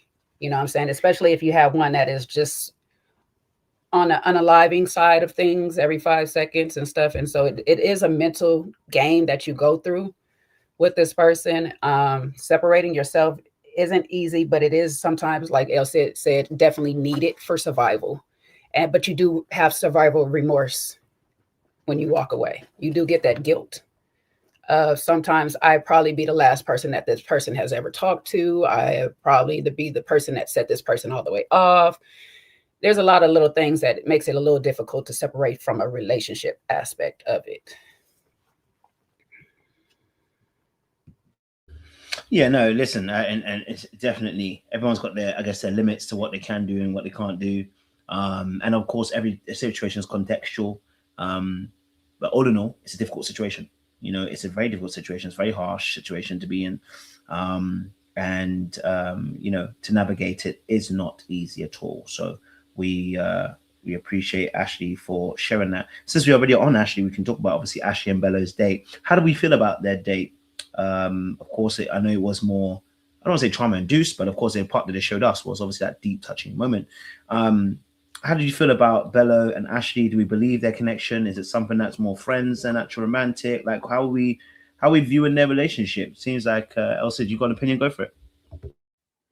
It seemed more commiserating of a friend. You see someone that you're an acquaintance with and they're having an emotional moment and you want to be there supportive with them. It didn't seem romantic. It didn't seem leaning in. It didn't seem, you know, like more than just being supportive of someone. I didn't see any kind of moment other than that being comforting. You know, I was saying in the chat, he was giving me a siren sound like Dominique was for all these other men who were expecting or leaning in for a kiss. And I was like, oh, she getting swept up in the song. She's hearing a siren song, but he's being a gentleman or he's being a supportive person, not necessarily romantic. I didn't see a whole romantic vibe with them at all, but I could be wrong. I just feel like it's a tricky space. You know what I'm saying? Hey, Jay, say so. I think it's just a tricky space to be in when you're being this vulnerable and on this heavy of a conversation to try to figure out if there's something romantic there. And for Ashley, I would say I wouldn't read too much into his reaction to your conversation, because I feel like that's, and somebody said it earlier, I feel like that's how he ended up in his one night entanglement before, because, you know, sometimes there are, and I'm not saying this about Bella, hear me clearly, people in the chat, before you try to come for me. I am not saying this about Bello, but there are predators out there that take these moments, these vulnerable moments, and use them for their own personal gain. So I don't read too much in these, especially in the very, very beginning when I'm being so open so early and we haven't really established anything or whatever, or we hadn't had too many deep conversations that led up to this. I'm a still baby walk this one right now. It has potential to go somewhere, but I'm not really sure if it's anywhere just yet. Totally understand that. Definitely understand that as well. Makes a lot of sense on that. I mean, and listen, it could be something if there's something, you know, I think I don't feel like she would challenge Bello enough. I think Bello could be interested, but I don't think she challenges him enough. Like with Dominique, there is a mystique and a mystery, and there is a challenge with Dominique. She plays a bit more of a black cat role. She's willing to tempt, she's willing to come forward and taste, and then she's willing to also pull back a little bit, right? I feel like with Ashley, she's a lover girl, right? She's a deep lover girl. And I don't know if she has that pushback. Her pushback is spend money on me. And Bello could do that, but I just don't see the challenge for him. And when I say challenge, someone that keeps him on his toes a little bit, someone that can give a good pushback for him. I don't see that with Ashley. I don't see that Ashley doing that with Bello. She might do that with other people, but I don't see her doing that with Bello. I don't see that particular energy from her with Bello. And I think that you know, it would be wonderful for them to get together because it seems like they've got a soft landing place, but I don't see that. I don't see it being the case for Bello and Ashley in that space. Soft landing. Is Ashley interested in Bello's co-parenting situation? Key word, does she know? True. Will she run away? No. If he had the financial means, she ain't going nowhere. Seaway says she in the back too, but I don't think. Yes, I don't think she'll run from that. Hey, gorgeous. Right, Seaway, love the hair. Hey. Oh, sorry, you got covering. My bad. I thought it was hair. It's covered. Hair still under there. Okay, Silky Sheen. Okay. Yeah. Yes, we're talking about Ashley and Bello and their relationship. Oh, their chat, her crying and him being there for her. I don't know what you guys said. I just logged on. Oh, you don't want you good. Say what you gotta say. I mean, I thought it was a nice. I loved how he was with her. I think he was very comforting and respectful, and he just seems like a person who just kind of knows what to say and knows how to show up. So that was nice. But I don't see anything between the two of them. He just seemed like a person being nice personally. And she seems a little bit, unfortunately, a lot of women are like this. She was kind of overly excited about the bare minimum. And being kind while someone is expressing emotion is really kind of like the bare minimum. And she called that husband material, and I was disturbed. They said you done got you a spur from Darius. What they saying? I can't even read. I know they talking about me. I can't even read. You said you got a fur from Darius. Oh, I did. Some cuffs. I They did. furry cuffs. This ain't real though. I don't think this is real. I don't think Akira be having real fur. That's not real raccoon. I don't think so. I don't think Akira has real fur. I don't think any animals died for this outfit. No worries at all. No, I don't think so. But it is warm. Yeah, y'all. I do got my fur on. It's very cold in Chicago today. It's very cold in Chicago, and we still had to be outside. And see, we got the legs out, child. Oh, yes, I do. You know I do. But it's cold in Chicago. Oh, it's cold. It's cold. That's why she got It's cold in the side today. What half of her got to stay warm, baby? Okay, that top part. My legs don't get cold, so I just need to get that top part warm. Oh, it's 6 degrees. Convenient. That's how you know we some real ones out here. It was 6 degrees. I didn't even know. Huh? 6? It's 6. With Number that 6. zero behind it? 1, 2, 3, 4, 5, 6. Allegedly, we still outside. That's how you know. You get to some. Let me tell you, you get you somebody from Chicago, you got a real one. Because we will show up to events and it's 6 degrees. You can't get no more solid than us. We're solid. Solid like an ice cube. Okay, We're solid. You gonna tell the people in Alaska they ain't doing crap. Okay. Go Chicago. They solid too, because they ain't got no sunlight. Oh my gosh. But yeah, back to Bello. Yeah. Different. Yeah, I mean, they had a nice conversation, but I don't see a spark, and it makes me very sad. Like, my heart really hurts when I see women say like somebody's husband material and they ain't really did nothing but just be nice to them. Like, being nice is what a man's supposed to do, is what a human is supposed to do. Because I don't know nothing about that man being husband material. He just had a one night stand and got a baby in Miami. I just need the bar to just be. We gotta raise that bar. We can't be so easily impressed. Child, we so used to men not doing the most. You see, and I know I wasn't here last week. I wasn't gonna totally be team Christina. Christina's gone. Wasn't gonna be Team Christina. Totally. But I felt where she was coming from a lot of times too. You know what I'm saying? Because we just don't have the expectations for people anymore. The chivalry is gone for most men. You know what I'm saying? I went to a space where I used to get my hand slapped if I touch a door. Now these men waiting for me to open the door. Like you like I don't know. So we need you fellas, Kojo. We need you to talk to your brothers, mend them, you know what I'm saying, and tell them to raise the bar. So we not just raise up at the bar. No, they just want us to meet them at the bar so we could pay for them a drink. I don't want to do that. Hey, listen, he said he made a mistake.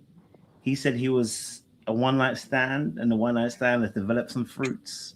We're not talking about Bello in that case like that. It's just the fact that, you know, like Seaway said, he was basically doing a human gesture, being empathetic to your situation. Oh.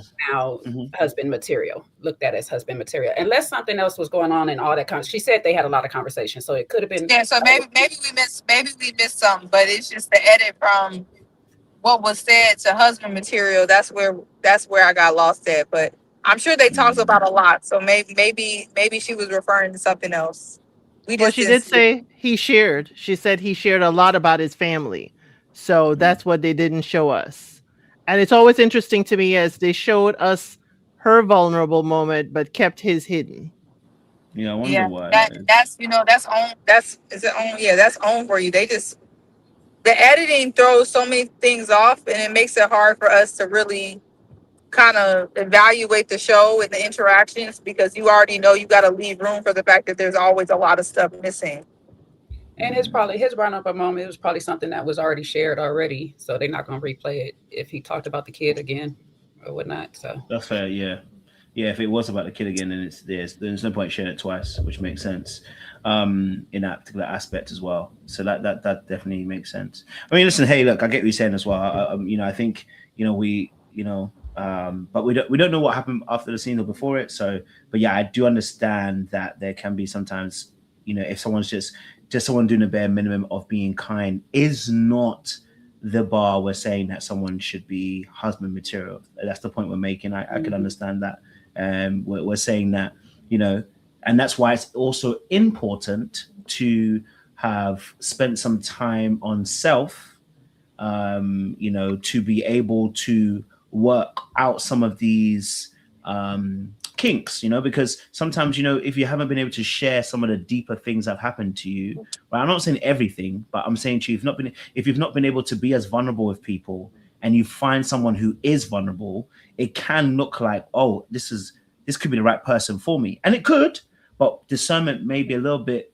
Discernment might be a little bit skewed because that person could just be being kind. You know what I'm saying to you? It's a bit like when men look at women and the woman's just being nice and kind, and he thinks himself, she's flirting with me. It's like, you know what I mean? It can easily be missed. It's like, she isn't flirting with you, sir. She's just being kind. Okay. All right. So I think that's the same thing as well. I think this is also very important for everybody to deal with, that you do spend time working through some of the issues you have. Speak to other people, to be able to share some of your truths. Hopefully she's doing that with friends as well, because that's a really good way to help foster that vulnerability in a safer environment, because you know who they are.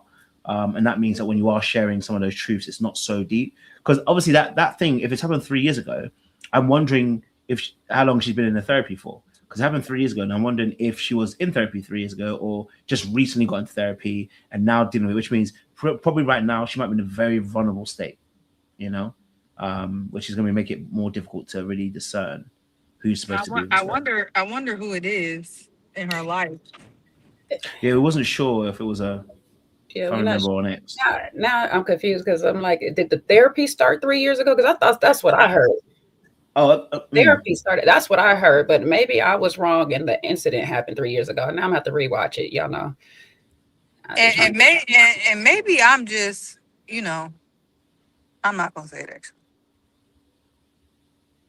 Maybe. Exercise restraint is good. You know what I mean? So yeah, many are questions that may need to It get depends. answered It depends. It depends on who it is. You know what I'm saying? Because I feel like if it's your mama or your dad or somebody, like, you know what I mean, going through all of that, that could be really traumatic. So I wonder who it is in her life. Well, since we're talking about vulnerability, you know, Vince had a conversation with Nicole, and they were talking about, well, trying to get vulnerable. And you know, they spoke about kids. She spoke about how she, you know, didn't realize about having kids, and now she wants to have kids. So we'll play a little clip for you guys. Let me put the sound up. I think I do want kids.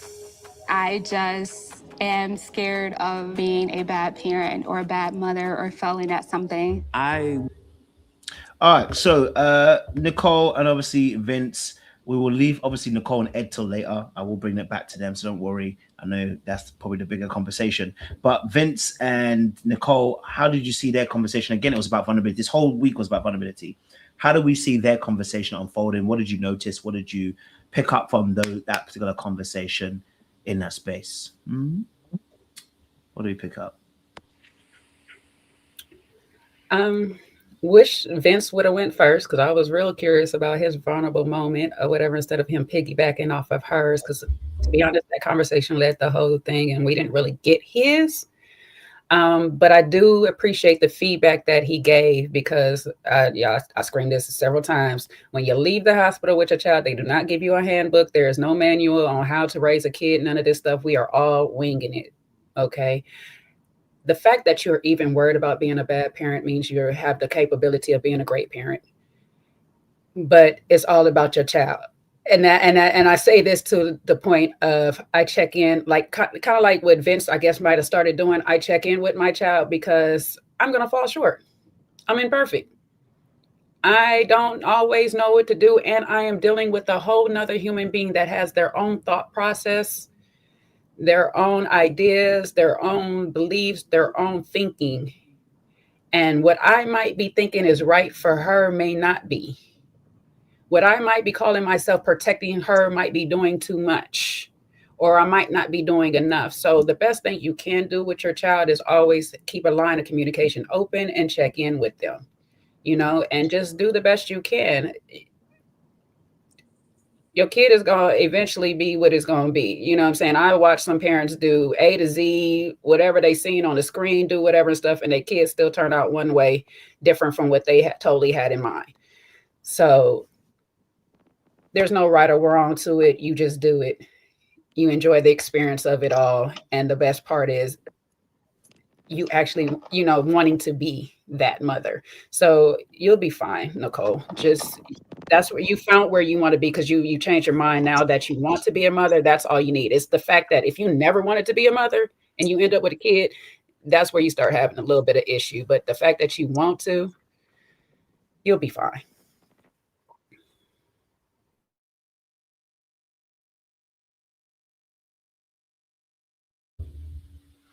See where else? Is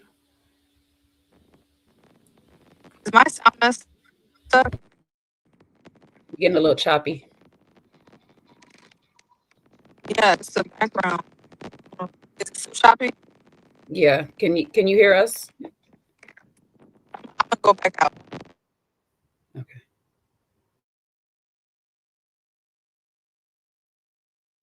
Elsa, go for it.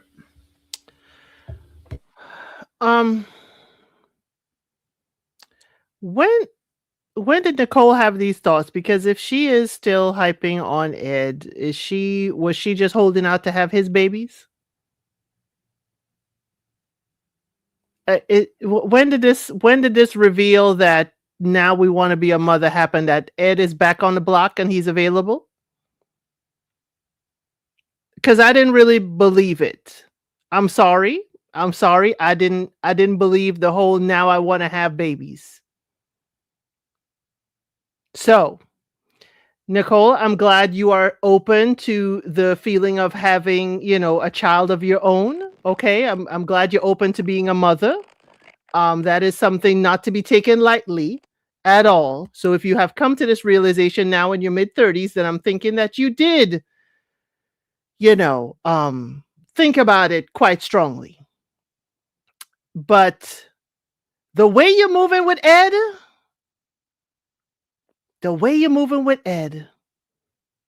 you need to think about how you'll move as a parental figure.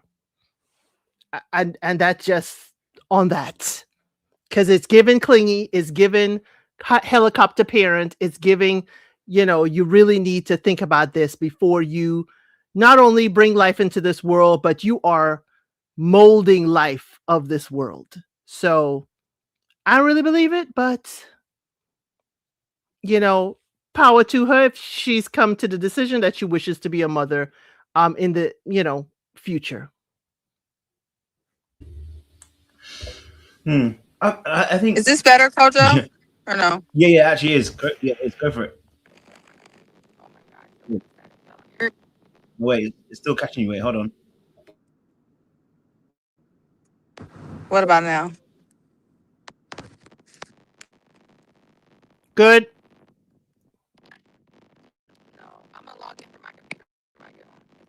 Nah, it's gone again. I don't know what happens. You start off well and then it goes off. Oh no, it might be her connection. But yeah, no. I think with Nicole and the kids situation, I can understand. Some people have had a bad parent, and usually that bad parent, from what I've observed, that may be stereotypical, it's usually the mom. So either something's happened with the mom, because again, as a woman, you're seeing your mom and you're going to be a mom. You're not going to be a dad. You're going to be a mom. That I've seen that happen. That's not to blame women. It's just to say from what I've observed, it's usually that you've had some dealings with your mom parent, and that hasn't been the most positive one. So, it does happen. I can see her being very anxious as an individual person, and she's always kind of like proving her worth in a sense. And so I, for me personally, I'm looking at Nicole and I'm like, you know what? I get it. Some people go for a situation. Some people go for a situation where they have experienced some trauma in that area, and kids don't seem like the natural progression to make. From where you're coming from, you're like, I don't want to replicate what I saw. Do you get what I'm saying to you? So it's like, it's understandable. And sometimes you need a revelation that you're not going to become them. You have a choice. You can do something different. You can be different, So I could understand why Nicole may have had some of those reservations, because I've had some friends who've had similar thoughts as well. And it can be very difficult to try and reconcile that, because the world will tell you, no, you should have kids, and you're not feeling it at that point in time. I get it. I understand. Does Ed want more kids? I'm not sure if he wants more kids. Did he say he wanted more kids? I want to know if this is her independent response, or if it's based on the fact that Ed say he want more kids. It could be. Okay. I won't deny that. I won't even deny that. It could be, with the way that she looks at Ed, it could be that she's changing her mind based on the fact that Ed may want kids or whatever as well, right? That could be. I'm not gonna rule that out. I just wish that, like I said, in that conversation with Vince, that she also allowed Vince to kind of go first a little bit, and allow Vince to and Vince. I wanted Vince to share a bit more, because what he shared was in alignment with what her sharing was. It wasn't his own sharing. Now that might have been editing. I don't know, but it was a bit vulnerable in terms of him sharing about his kid. But I wanted him to share what his thing was, in a sense. She forgot the assignments this is where the men had to get vulnerable. Oh. This was the week the women were to take the men out for them to share. Yes, they can share too, but it was about the men opening up to them. But you know what? She may have been allowing Vince to lead, and Vince led her into her sharing first.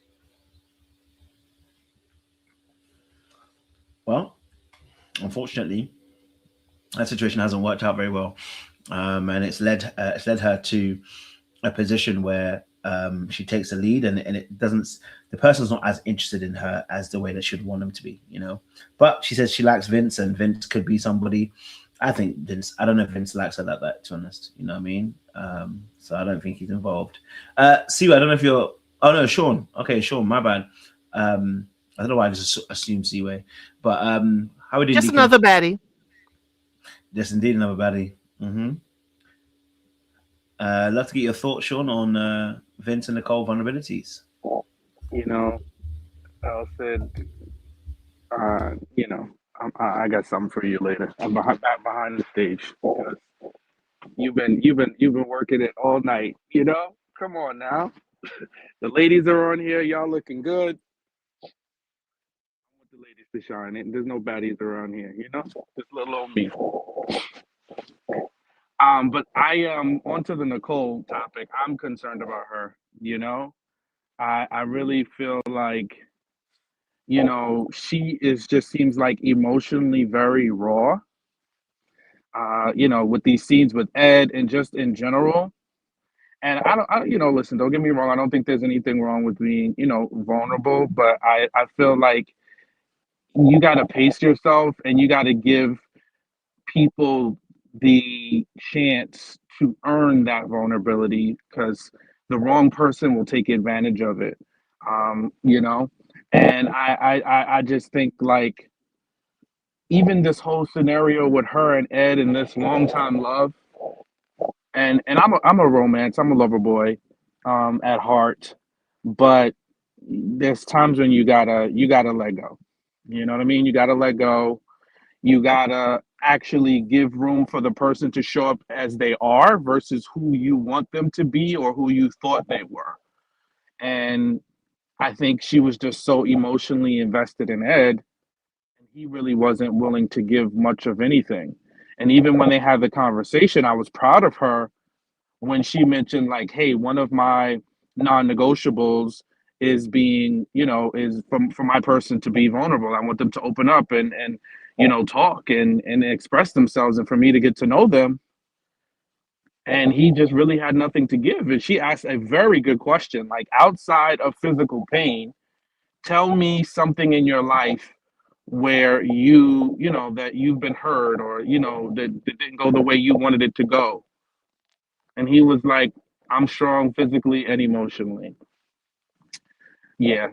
Ed, I just think you're not ready for like deep connections, because just because you don't necessarily like you don't react outwardly to something that happened that was hurtful, that doesn't mean you're strong, you know?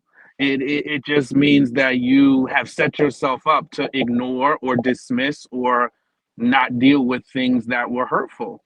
That doesn't mean it still doesn't impact you. It doesn't mean that it doesn't exist, you know? So just like a blow when you're fighting in a boxing match, if that punch lands, you may be able to bob and weave a little bit, but if it lands and connects, it's gonna hurt, you know? And some boxes can take more hits than others, but it doesn't take away the fact that it hurt and it had an impact, right? And we know long term boxing, you know, a lot of these guys run, you know, end up with CTE. So you try to pretend like it doesn't hurt, but it hurts, and you have long-term lasting effects. And it's the same thing for emotional wounds. So I just want him to like do the work and kind of like dig deep and to just be like, yeah, this happened and it didn't go the way I expected it to, but you know, I'm not gonna die, but something happened. It was disappointing. My heart got broken. A relationship didn't end. It ended in a way that I wasn't expecting, you know, something. So I think Ed has to do some work. I think they made the right choice to get rid of to get rid of him, because he really wasn't in a position to be open to the process at all.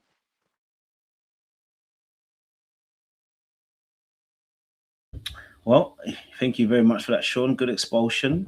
You know, you've moved us into Ed, so we've had a smooth transition.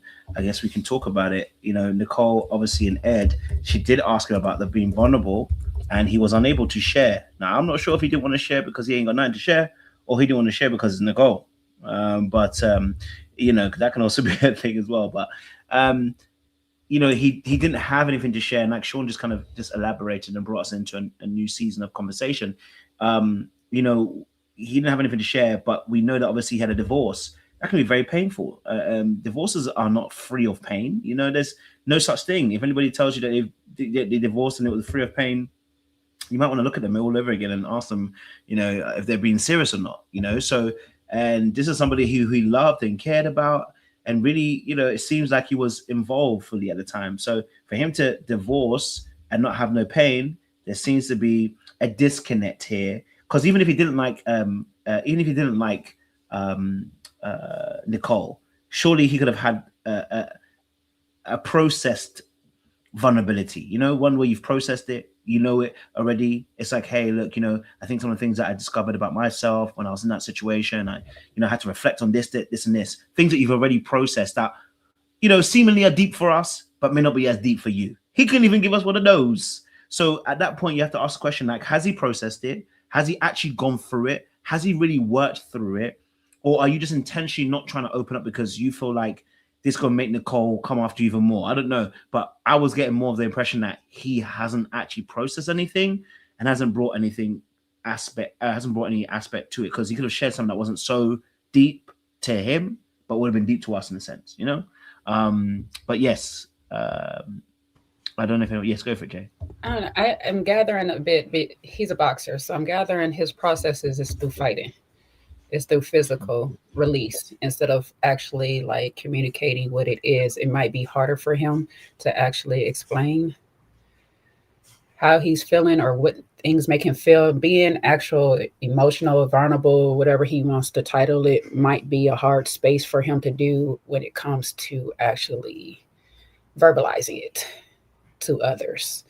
It may come off as, let me release it in the gym, let me go and run these miles, let me get in this ring, let me do this or whatever and stuff like that. But sitting down, like you said, and actually processing it to put it into words with somebody else may not be his strong suit or something he's ever practicing. And that's what it was giving me, because that answer, when you're sitting there like, no, I'm pretty strong physically and mentally. Like, sir, you went through a whole divorce with your childhood sweetheart, the mother of your children. Have you even processed that? Like, how long ago was that? Are we still processing it? You know what I'm saying? Do we know how to release it? Is that the reason why y'all got divorced? Because you were unable to process your emotions or explain them or anything like that? Like, there's still a lot that need to be worked there. He is very detached from reality right now. And I'm not saying in a delulu way. It's just like, he had no connections to anybody, and yet he was thinking he was making some, you know. We're not counting Nicole's. We're not counting Nicole's. She's connected to him. Who? Ashanti? Shannon. These hands are more than just protection. They are to nourish. You get on my nerves, Elsie. You get on my. I'm not going to play with her tonight. I'm done. Somebody else take over because people try me. He said it. He did say it, but what? The only deep he was giving a deep tissue massage, okay? He shared about his cousin. Okay? Because that was his deep moment. Other people, but we can't get deep about ourselves. We have an issue.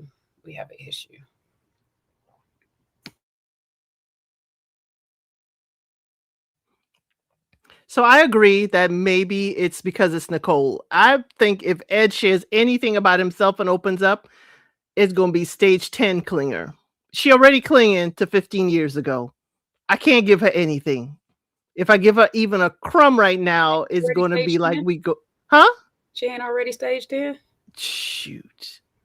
Well, maybe she stage 15. She is clinging, and clinging to what we don't know. But Ed has been given nothing.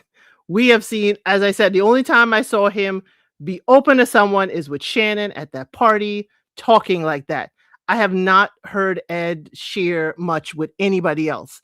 Then she keeps saying, he looked good. He looked good. He looked good. Ed already saw she's infatuated by how he looks. That's it. And if this was a man, if we flip this around and Nicole, you look good. You look good. I just want to be with you. You look good. We would be, you know, kind of like roasting him just a bit. But whoever on production placed Nicole to get rid of Ed, chef's kiss. I'm sorry, it's diabolical, but it's my kind of diabolical. Chef's kiss. Because I'm sorry, many people may think she's going to get over it. No, she's going to sink in deeper. I was expecting her to say, I'll just leave with you. I was expecting her to say, I will just leave with you, Ed. We can leave together.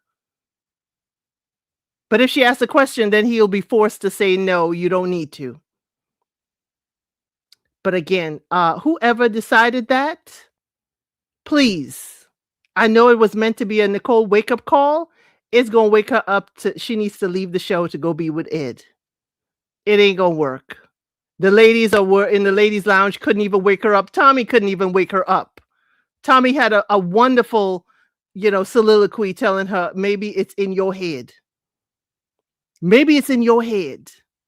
And she still can't get out her head. This is sunk in. If it's 15 years, she's in the sunken place. And some people, this is one of those cut the anchor. This will be my girlfriend that I would be like, I can't save you. But you know what? We can chill and hang. Don't ever bring Ed's name up to me because I'm not into it. And we ain't talking about Ed. Because Ed thing ain't in my vocabulary. But we can still hang. Talk about a talking horse? What? She better talk to Ed when I'm not around, or talk about Ed when I'm not around. No, we ain't talking about Ed. Is there anything else we could talk about? Because this is the girlfriend you can save. Can we talk about Eddie Murphy? Can't even talk about Eddie Murphy. Anybody with E and D in their name, we can't talk about them. Okay? No Eddie, no, Eduardo's. No, can't talk about any of them. And if you go find yourself a boyfriend with a name similar, we can't even go there. No, you're just trying to make up so you could say Ed all the time. Sorry, But whoever did that to place Nicole to get Ed out, they deserve a bonus. I'm sorry. That could be just my darkness coming out, but I appreciated that entire experience, even though I know it is not going to wake her up. I got a question. Were you guys shocked that Ed went home? Like, I thought Shannon was enough to save him. Shannon had other options. A little bit. I was actually shocked that Darius. I was shocked that Darius went home, and the only reason because she started crying so as he walked in the door. So I was like, "Oh, I know he going home." I thought Ed and Shannon were like, I thought they had something. No, not really. They had some hand moments. I thought they had some. Little Birdman hand rub. I don't know. Look, this is I'm trying not to even comment on this topic because these lover girls like Nicole who live in the land of delusion, I am not the right audience. I can't relate. I don't understand. I will never understand. If a man even look like he winking like he don't like me, it's the end of it. I don't understand that level of delusion. I don't understand her walking away from the table acting like he broke up with her, talking about I can't take this anymore, and outside crying and kept screaming, "I'm sorry." What did you, ma'am? That's scary. Yeah, you act like you sent him to his unaliving, like this is Squid Games, and you ain't never about to see this man. You can call this man, you can call this man after the show. You can stalk him all you want, sis. I'm terrified.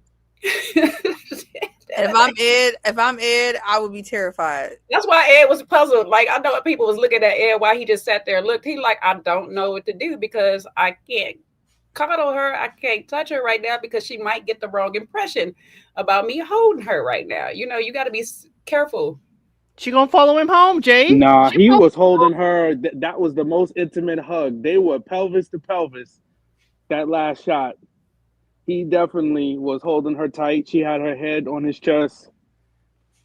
He was giving some comfort. Of course, she turned her full body to the man. Yeah, she was acting like that looked like we got finished business. We got unfinished business. That's what that looked like. She acted like she was being eliminated. That's what I'm saying. He's acting like they done did the do, and now he's leaving, and we can't do it no more.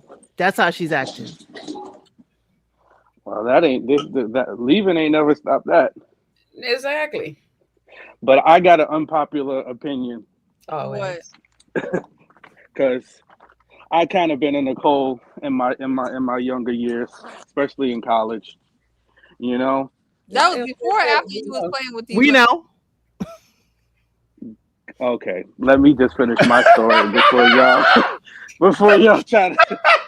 So, I broke up with somebody, and I think this was what she needed because she was also vocal in the lounge about his lack of vulnerability, and I think this was the reckoning for her, and that's why it was overly emotional because it was the ending of the dream, and I think that's why it was so important for her to be the one to do the eliminating so that she could be the one to let it go. And I'll never forget, I think I was a freshman. No, I was a sophomore in college. And there was a girl, I'm not going to say what college she went to, but it wasn't mine. And she had your boy open. And I realized that I needed to jump ship. But, so I just ended things on the phone. But when I tell you, I was holding back those tears. She didn't know. But when I tell you, I was sliding down that wall. You was by the crying time we got pelvis off the to phone. pelvis? Oh, yeah. You would have thought He wanted to cry we pelvis had a to house pelvis. and 2 kids the way I was so emotional over letting her go. But she was going to be the death for me because she was like a Dominique. She was smart, strategic. And I had known from one of my other boys that she was kind of talking. She kind of started talking to him too.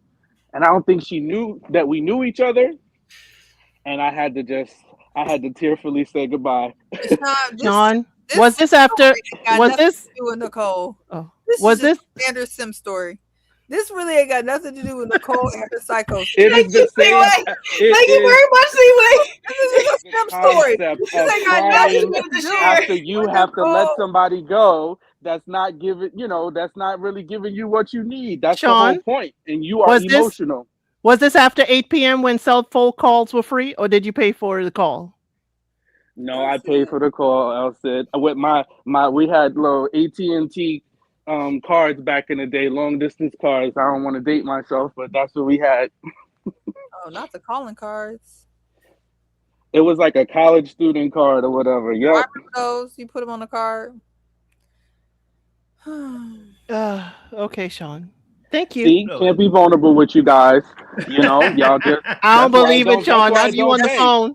That's why I Appreciate don't you taking the pay. moment, Sean. Thank you for You sharing. can be vulnerable with me. Thank you, bro. I appreciate you because these ladies, you see what they do? I just said I appreciate you, Sean. Thank you for being vulnerable with us. After y'all called me a simp. I heard y'all ain't nothing. You heard what you wanted. With You heard friends like LC. y'all, I ain't call you Hoodie's no damn enemy. simp. Don't put me in that. I ain't call you no simp. I didn't say simp. I said and I was about to said tell it, you agreed. And I was about to tell you had, because I was like, this story is nothing like Nicole's. That's what I agreed to. That's why I said this is just a sim story. This ain't got nothing to do with And she said it again. They gaslighting you, bro. I didn't hear her say that part. I just heard the part that's nothing like Nicole. You wasn't listening to the whole thing where she just, she dusted me up. See? You just was ready to agree. Didn't know she was dusting me up.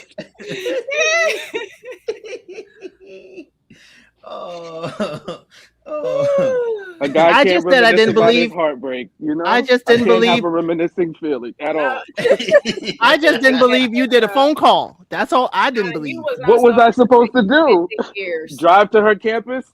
Yes. 200 miles away? For 15 years. You let it go. This is not the same. This lady is not trying to let it go still in this moment. You know what I'm saying? She over here talking about sorry and all this stuff like that for the other women. Right, like even in that moment you chose yourself. You still stood up. This lady still ain't stood up. She is on the ground, sitting still to this day. Not the one that did it to them. He did it to himself. Sean, I understand what you're saying, bro. I've been there, bro. You know what I mean? It's cats as clismic. Yeah, we've been there, the violence need to play stronger than this because like I said, bro, I've been in a similar situation where I was on a break of a girl. The girl went and did what she did, and I had a simpish moment too. I wanted her to come back. That's why we And call I it even a asked her simp to story. We're choose. never calling you guys simps. You're not a simp, but it's a simp story. Oh, it's a sim story. It is. You know what I mean? So, you know, sure, I know what you mean, bro. You know, I know what you mean. I even As asked her Kojo to says, come back. we talk about behavior on this channel. Right, it's behavior.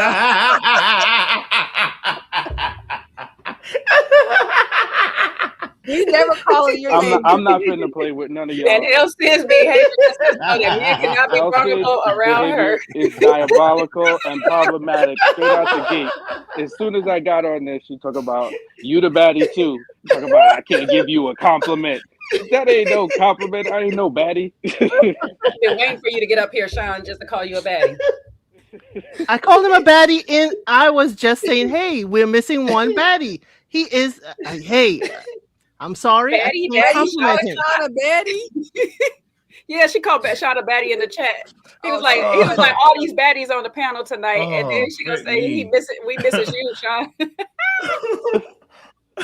Oh, she cutting up early. You know, Elsa, she gonna hit you with something, and then she gonna be like, "What? What I do? I cannot." Then she gonna add a gaslight. She gonna insult you and throw a gaslight on top of it. What? I can't give you a compliment now. What? Exactly. This is where we are today. 2025. You can't give me. That's double standards, right? This is a double standard right here. Where Easton at when you need him so he could talk about all the double standards? Oh, women. Somebody call him up. Just trying to give you a little compliment. No, he want to be oppressed so bad. Go ahead, somebody call him. Right, because again, you know, gentlemen, we hardly ever say how handsome you look. Okay, so I was just trying to say it this evening, but that's okay, Sean. I'm gonna take a baddie out of the shop. I'm gonna dust it up, Sean. If you want us to, you know, you want me to stop complimenting, I will. I like how Elsie groups us all in the we don't give the men. Yeah, in the email. Collecting witnesses and people to make her case.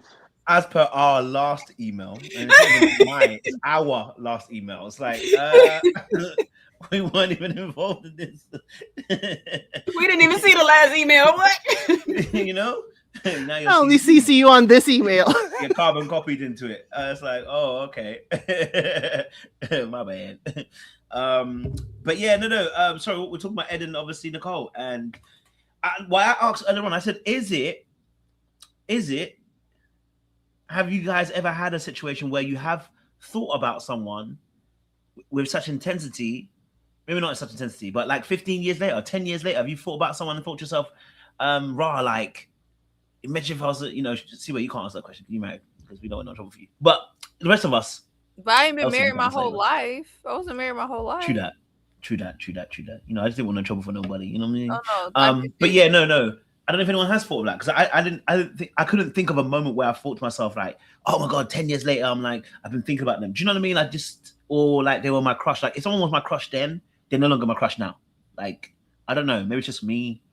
I don't know if anyone else. Maybe it's just me. I don't know. Anyone else have a crush that's 10 years old or something like that? I don't spin the block. There's no seconds. No seconds unless it's food on a plate. So no. I think the only time I could see this is like if it was somebody where you felt like your glow up wasn't where you needed to be to pull them at the time, but you like, okay, I'm glowed up now. Let me see. I think that's Nicole's problem. When she feel like she was with Ed, she felt like, you know what, I wasn't at my best. Now I'm at my best. Let me see like what I can hit for, like what we can do. The problem is I feel like for Ed, it's not just about the external. There was also maybe an internal that he just didn't find interesting then and he don't find interesting now. And that's what she's not really getting. It's not about she's pretty, like she's super pretty now. If she was as thirsty now as she was before, he probably still don't like her. What I'm confused about is because he basically been with the same chick, so he say, since. I'm trying to figure out what type of energy was he giving off for her to not know that he was in a whole relationship. And that's part of the reason that he wasn't paying her no attention, if that's the case, while she was still crushing on this man to this day. Like, so like, If a man have a woman, that's a whole nother problem, Jay. Now you touching on something else. yeah, That's a whole. Because after a while, that lust for me when you got a girl and it's like you're not moving from that post. Okay, I'll let you be. All that dies down for me. Now maybe seeing you some years later or something like that in a whole different time, I might be like, okay, but I'm still like, is you still with that lady? Because you wasn't going nowhere, and I'm not putting too much in it. I don't know. I don't have that type of patience. I know there's some people in this world that will be friend zone themselves for years until they get you. I just don't have it in me. I don't know. I'm so confused though, because I'd have been checked out for Ed. As soon as he be like, I got a girl and I ain't going nowhere. All right, cool. Bye. Bye bye.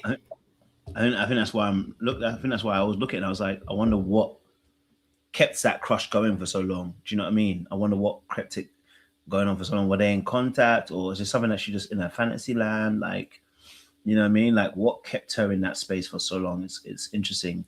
I mean, maybe if she ever did an interview, she'll be able to tell us what kept that crush going on so long, or whether the show are also editing it in a way to kind of push that narrative more. But it's just the way that obviously, even I think nephew Tommy, kind of mentioned it, didn't he? Did he not mention it? He's like, dude, yeah, because he's like, I like him, you know, that's my connection. But he had to ask her, did he like you back though? Like, and you're like, maybe. And then another girl has to step in and tell you, excuse me, not another girl, but another woman has to step in and tell you, girl, we're not working off of maybes up in here. So what are we doing? Like, if I can see having a crush on somebody and they might have a little something when they had somebody back in the day, but that person would tell you like, hey, I know I had somebody back then, but you know, I was checking you out. Let's see what we can do with this. He ain't even trying to do that with her. It was just, you know, that's a girl I knew back in school. She was cool. We was homies. You know what I'm saying? He didn't even mention I had a girl at the time like that in that sentence. It was just like, we was cool. Yeah, this would be a good interview for you, Kojo. So hopefully I would love to hear, you know, just to understand. I'm confused. Personally, I think he's still hung up on his ex-wife, to be honest with you. Probably is, yeah. He probably is. Yeah, he didn't seem like he was very interested in anybody, but who he did seem most interested in was Shannon, because I feel like Shannon would have been more of a challenge for him. She kind of has that allure, something to chase after. He seemed more interested in her. Well, he said Shannon was more like Michelle Obama, but he ain't no Barack. So, damn. I don't know if y'all talked about this earlier before I came on, but there in the digital exclusive, he did say he was starting to warm up to Nicole, you know, and starting to like her. You know, I'm not saying very, very slowly. So he's growing in attraction. He's growing. So listen, he's doing like what y'all say y'all do, right? So I think Ed is like a slow burn. That's what I think, you know. I think he eventually would have seen her beauty. If it take all that, I don't want it. He's not a. Oh, so now y'all know what we talking about. You don't want it? Not from a man. You don't want me That's to not how that know. And then you don't want it? Nope. Not after 15 years. You want it? Not we think we want it when we tell you we want a man that likes us a little bit more. 15 years a slave, I wouldn't have you to sign up for that either. No. Yeah, I mean, I guess I see it a little differently because, and again, I'm not taking away from the delusion of it all. I'm just saying it depends on like in college campuses, you can sometimes know somebody, but you don't really like know them, you know? So depending on the school, depending on the setup, he might have been like somebody that she just admired and they knew mutual people, but weren't really like friends. So even worse, Sean, that means you have created the entire fairy tale land from scraps. Sean, I don't even know how you're finding room for this. I'm really surprised at you because you don't like delusion. I'm not surprised. He just told us a story. He just told us. See, wait, we were listening. Elle said, I need you to, now you went from calling me a baddie to now you just assassinate my character now. Now I wasn't out I'm here. telling you, I was listening to you, Sean. I was listening. There was no delusion. We had a situation going on. So it wasn't in my head. We was talking. and I had to end it because I saw where it was going. There's a big difference than me creating a whole fantasy. Look.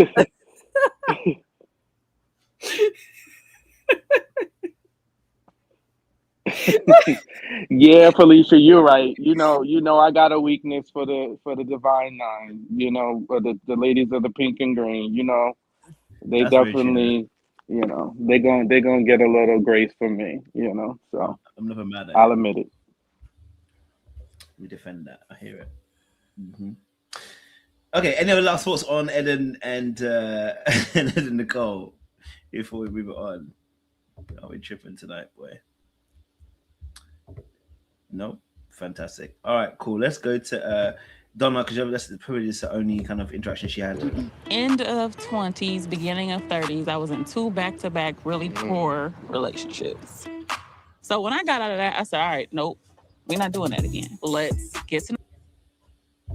They got the same head shape. Anyway, what's your guys' thoughts on Donna and Stephen? What's our thoughts?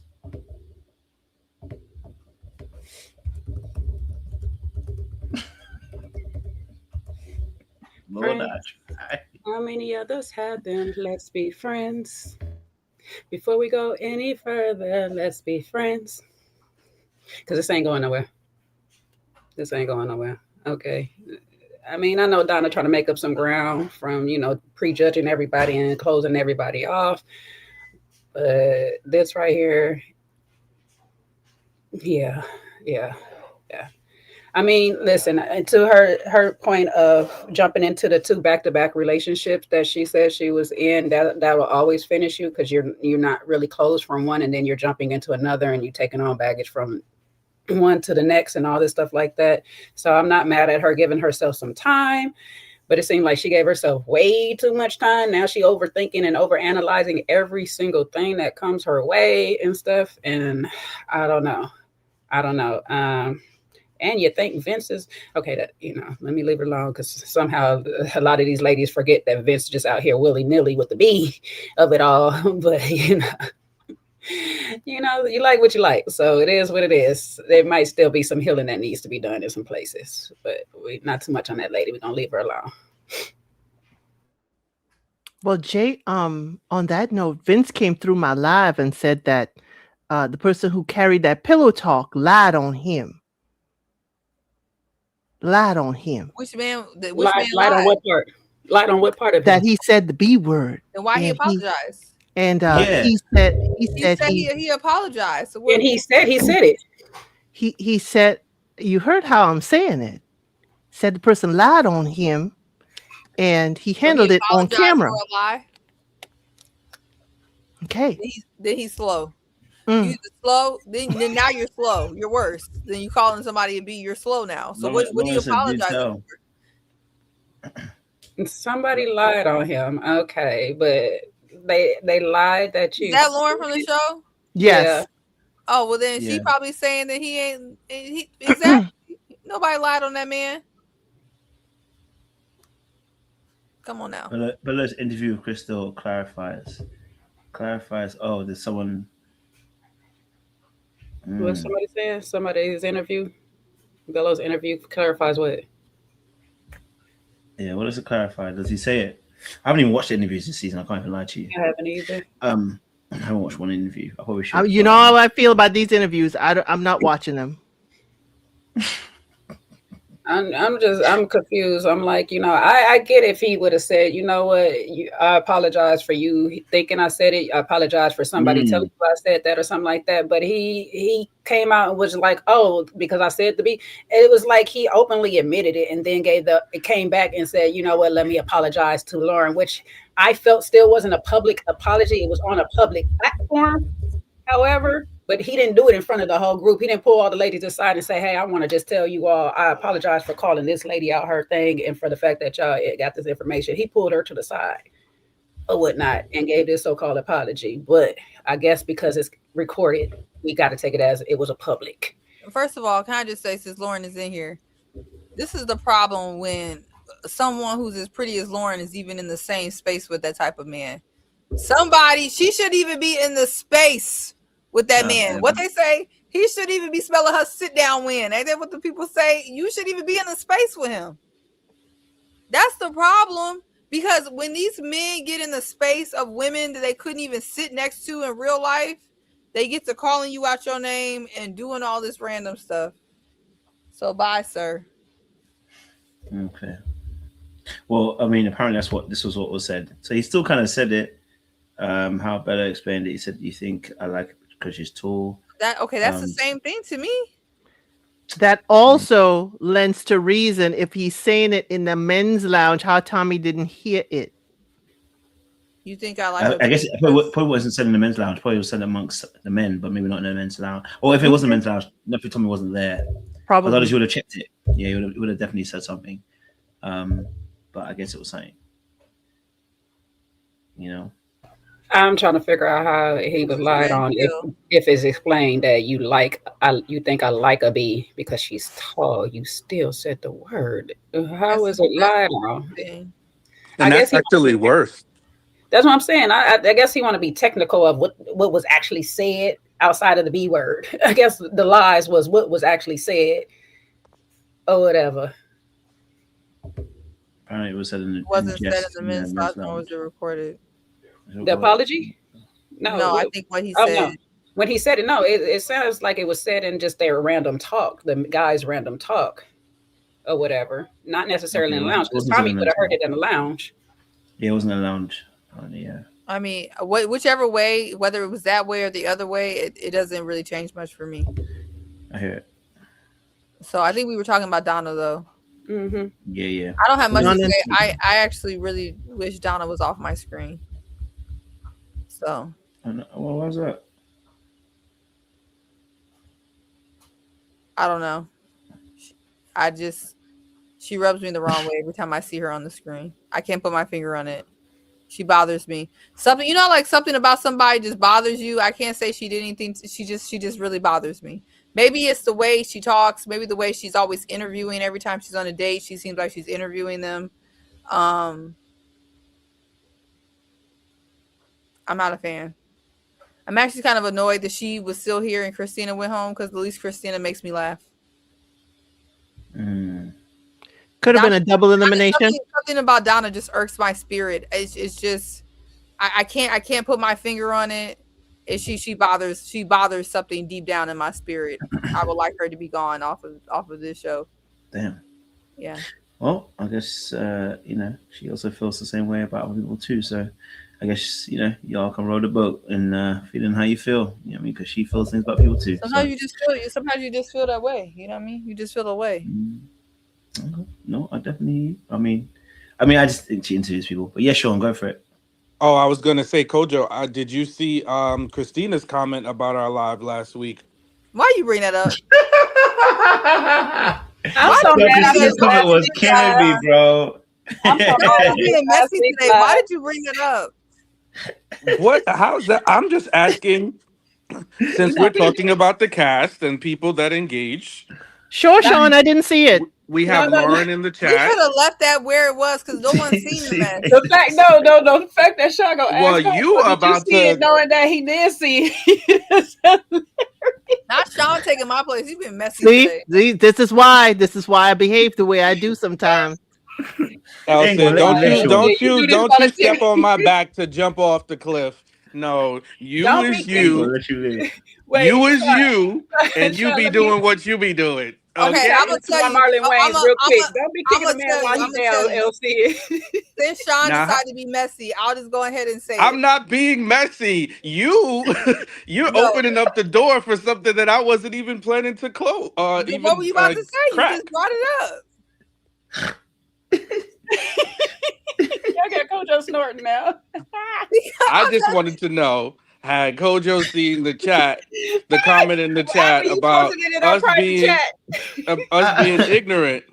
That's what I wanted to know. Now you're being ignorant.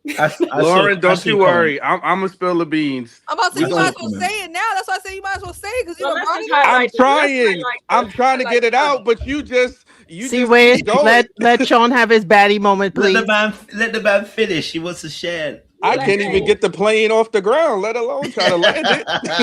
Let's just bring up the comment. Just pull up the comment. Just pull up. Well, the comment. yes. Let's. How about we do that? How Yeah, about put we the do comment that, on the screen. Kojo? This is so messy. I'm Put the actually comment on the surprised at this. Can we just? Can we explore just bring up There's the nothing messy comment? about I it. have It never was seen on. Sean be this messy before in my life. You know, it was on the channel already. So to be fair, it was already on. You know what I mean? So Let's explain you know, this. Put it. let's explore get this Zai. comment. We just need to unpack it because I want the cast to understand that we just That's don't right, get up Sean. here bumping our gums. We have a little bit experience, some of it in the field. We mix and mingle with y'all from time to time, so we know what y'all go through. But hey, if you say it, we got to talk about it. I wanted to be brought up. I just wanted to be brought up because I wanted to say No, something. because not to it. Jay. Look, it's a No. rare occasion. Y'all It's know a rare how I get. occasion Y'all that know how I want to get, mess and I with wasn't me, here. but since you I opened wasn't this here. debate, we could do it. See, where I wasn't here last week, but I read the comment and I took some type of way to it. I was Because like, we gonna go there now. We're gonna talk about that messy live that I was directed to, because this is all a part of it. If we gonna bring up that comment, Why was it live? You directed live too. Because in her comment, y'all gonna read, she directs us to this live Whoa. that they were all at. I don't know what that was Oh, is or it? where they were in Detroit. I have Yeah, no I idea. remember she said to tell y'all to go somewhere. She said check. And so I check her went. references. Check her Yeah. references. And so I meandered over to that live, and I lost a lot of seconds off of my life. And I did go over there, and so that's a whole. Kojo didn't even look at the full comment. That's how I know. I'm trying to even find which live it was on. I'm trying to find the comment. It was last week's. It was last week. Last week's one. All you gotta do is go into our group chat because he highlighted it for us.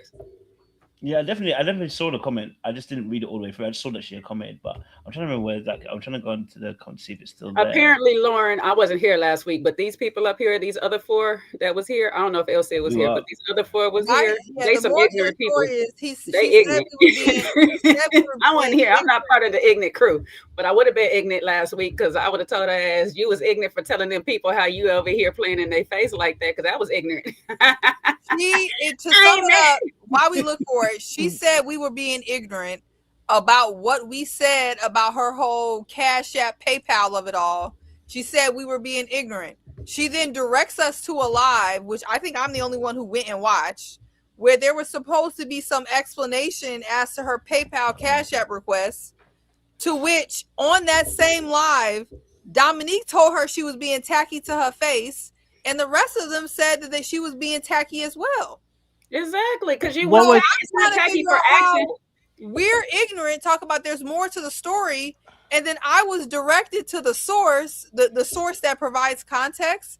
Said source, the people who were on the cast with you said you were being tacky.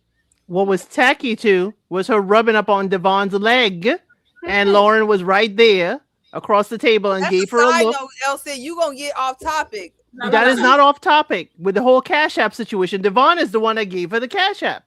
We find out later on Bella also sent her some money. Well, yeah, but that was also that was talked about. It was but I wasn't mad about the comment. She said we were ignorant. So if somebody says I'm being ignorant, I want to go to where you're directing me to the source so we can get more context. I don't know what y'all said because I didn't watch that part of it. I didn't get that far into the live when I finally went back to watch some of it or whatever. But we just said all that begging. I said I DM'd you, by the way, Kojo. I don't have a problem. My thing is, and to go back on that because I wasn't here last week, I don't have a problem with you asking for the money and all that stuff. What I had the problem with is that you're going to the man to tell the other man, I asked 3 men for some money, and this one did this and that, and it's like they all competing for you still too, right? Y'all all in this situation together, right? And on top of it, having a whole argument with Vince about the other 3 men giving you money. And if they can take care of you, I don't have a problem with you wanting a man to take care of you. Yeah, I like the madness. All we said was we didn't like the method. I agree. If you're gonna figure out if a man wants you nowadays, if you can't test his time, you got to test this money. All I said was going around telling all your secrets and your method. You don't need to share your method. Just test them, see who's gonna pay for the massage. I don't know. Me and you play ball, Seaway. I ain't never went over to the other team and was like, "Here's my play, my game play. This is the play that I'm gonna do tonight. Here, here. See if you can stop me." I ain't never did that. I don't care what tapes you watch, all this stuff like that. I'm not about to give you my game. I'm not about to give it to you. That was the ignorant part of it all. But not offended at all. Just amazed at how fast folks judge off editing TV and call it reality. If you want the real story, go watch T in the D. Bello and Dominique chimed in for clarity and trust. The men for me will move with consideration, just like my father did for my mother from day one. The ignorance from you 4 grown people off limited info. Now that's the real comedy, but continue. We shall. Thank you for the permission. So, I had to go. I went to go watch the live. That live was chaotic. Why? Seaway. Oh, because I was at work. You knew you weren't being ignorant, so why follow her instructions? She just wanted to see how much ignorant she was. I just wanted to see the context. If somebody said there's more context being provided, then I don't mind going to look. But what I got from that live is even worse. I wish I didn't even go over there. And the funny part about it is one of the men that she asked for money voted her off. And then come to find out on that live, Bello said he gave her money because he said something to the thing of he was in a rock between a hard place. He didn't want to look like Lauren said we gotta ignore her. I know we do. I'm sorry, wasn't she voted off? Yes, by Chris. Are we giving her why are we giving her time? She wasn't on this. Wasn't on this episode. She was briefly. So bye. Bye, Christina. Personally, I wish Christina was on the show. I could have. She took Bello's money with her. I wanted more. Zadia. I am so mad Christina got sent home. I wanted more episodes with her. Christina, your little Christina's gone, and she took all their money with her. Christina cracks me up. I wish she was now we're gonna be ignorant. I'm gonna show you what ignorant looks like. Because I be trying to be, empathetic. You see, I'm extending grace to Nicole and trying to figure it out, piecing together stories. But now you gonna call us ignorant. We gotta talk about it. Oh well. Well, no big deal. She was good for TV. She was great. Yeah, she was great for TV. Christina had me dying. I was really upset that she got sent home so early. We had more comedy that we could have got. So maybe you would have preferred a double elimination, Seaway? No, I wanted Donna to go home. Why is Donna still here? She has Vince as a connection. Her and Vince are playing. Yeah, for the Love of Ina. Like, we do need it for the Love of Ina spinoff. I will watch that. Well, let's see what the reunion brings. Ask Lauren if they shot the reunion yet, because I wonder if she was in rare form at the reunion also. For the love of Ina, everybody gonna have to have a Cash App account. Yeah, get the Cash App ready. Get the cash ready. You ain't wasting her time. And listen, since Lauren is in the chat, I can do a little simping in person because twirl in person. I didn't say twirl. El said, see, that's what you be doing too much.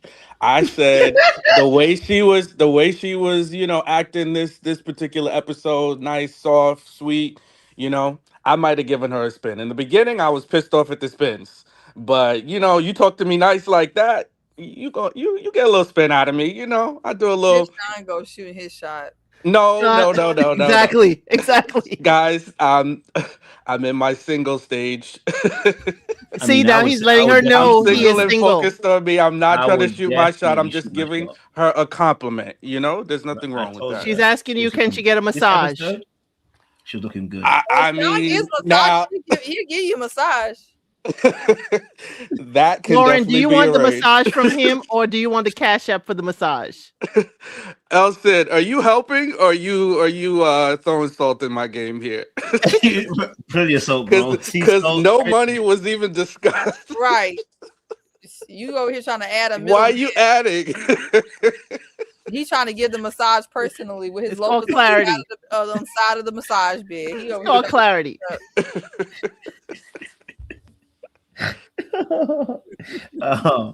Okay, so not 500. What Oh my God! Yeah, what kind of massages are Listen. going on here? What kind of massages are What's going on these? in Detroit? What is Now, that? Lauren, is that you paying Sean for a $500 massage that he will provide you? Damn. You just massage my wallet at that point because $500. Yeah, if somebody paying 500 massages, I got hands too. I got y'all. That's crazy. I got some oils. I make my own. John, you better get up now, sir. Lauren, I think we need to take this conversation offline because people are, they're getting in the way. We don't need this many eyes and this much attention to what. Listen, Lord, I got you. Look, don't worry about that, Lord. I got you for 500.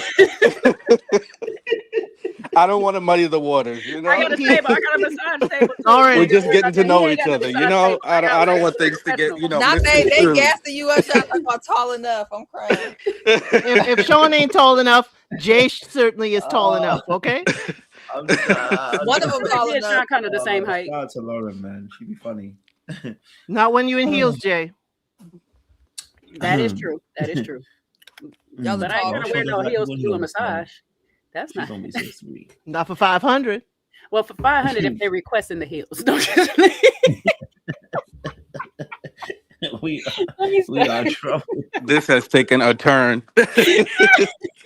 Quite a turn. But hey, you got. They said they gonna twirl for her. You gonna do the turn because you was. Listen, I think what happens beginning. between two grown people should stay between two grown people, whatever happens. Amen. Twirling or not. It's HIPAA. He's a masseuse. It's HIPAA.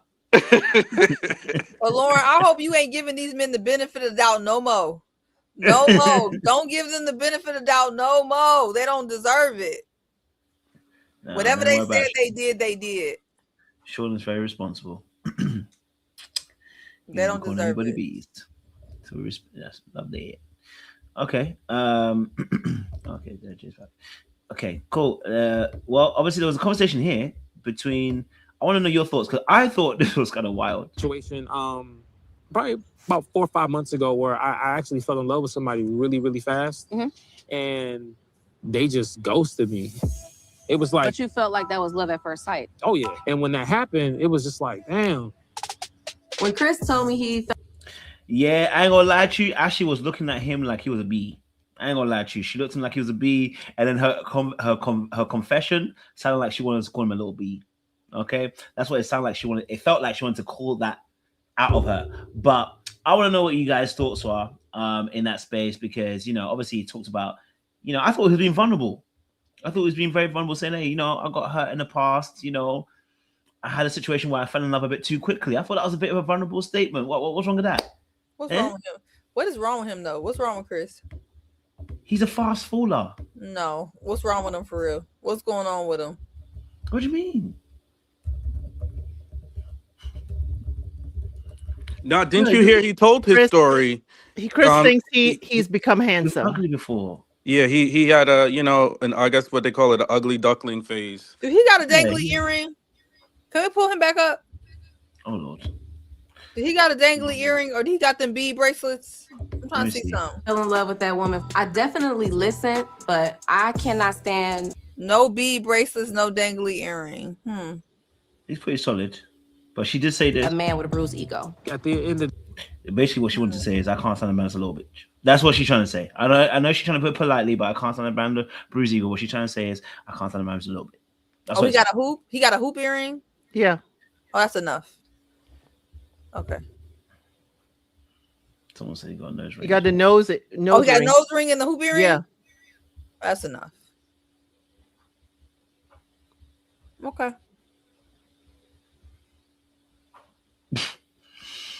What's our thoughts? Why does he fall in love so fast? That's the question. What does he fall in love? He's sounding like Nicole in this scenario. Because the young lady ghosted him. Why would she run and ghost him? And how long was this relationship, this encounter. And then when did you see Donna? Okay, this is why I need Donna here. I'll campaign for Donna's thing. When he said, all this happened, and then when I became handsome, it increased my confidence. Donna's keeping her face still when he said he became handsome gave me life. Because you saw her flinch just a little bit. Like, ooh, okay, handsome where? But you know what? I can't show it. That's what it gave to me. But hey, he was telling her, and Ashley looks like she wanted to run for her car and not have anything. If she could have called the ladies to vote him off now, she would have. But yes, he was being vulnerable. It's the way he told his story. He was ghosted by someone he just didn't know. He could have said he gave the relationship his all. It's just the way he told the story. It made it seem like that woman was running from him. It could be the editing. It could be the chop and slice. But it was given, maybe I need to ghost you too. That's what it was given.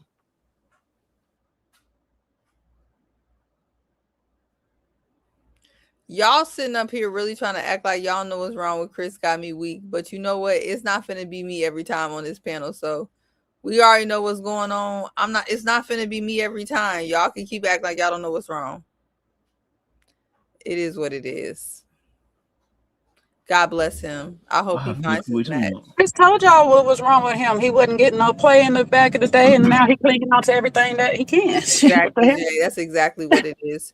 But I do hope he finds his match one day. Well, he's gonna have to be quiet and let somebody else talk, and not just be filling in the air. Like sometimes you don't have to just be talking, because he's not necessarily.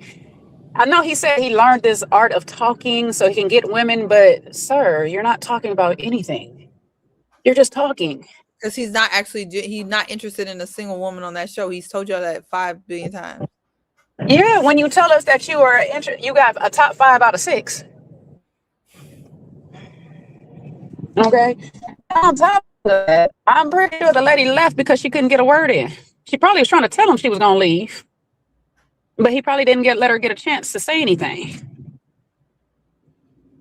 I don't know. Chris is a male Donna to me. No, it's beyond that. No, because he do the same thing in the conversations. He just he sit there like he went to Donna and was just like, so what the other people thinking? But he has his own agenda. It's not to get to know anybody. It's just to find out how he stands in their eyes.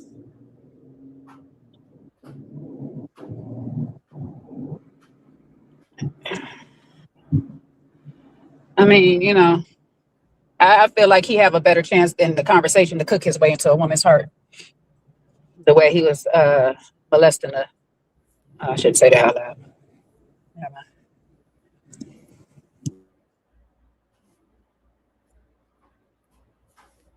Any other thoughts on this? I just would say I wish he, like the worst thing you could do is be a self-proclaimed XYZ and then you prove that to not be the case.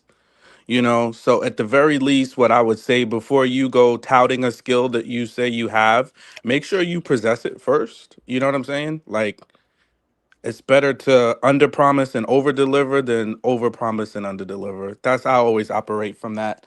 I'd rather surprise you than tell you a whole bunch of nothing and then, a whole bunch of nothings and then it's really nothing. So, I think Chris just has to learn communication isn't talking, and so many people miss that message.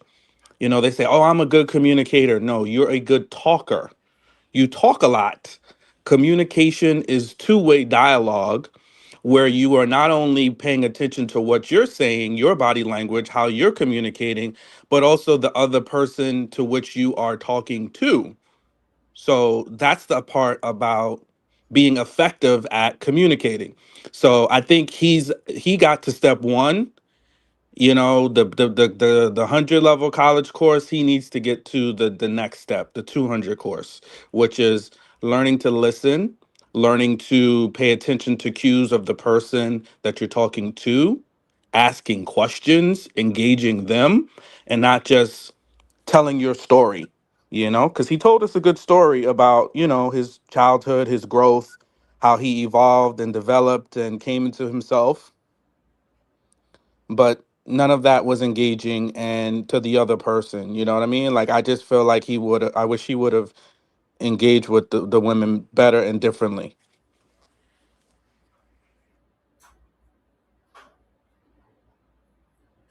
Definitely hear that as well. Definitely hear that as well. Okay. Let's move it on then.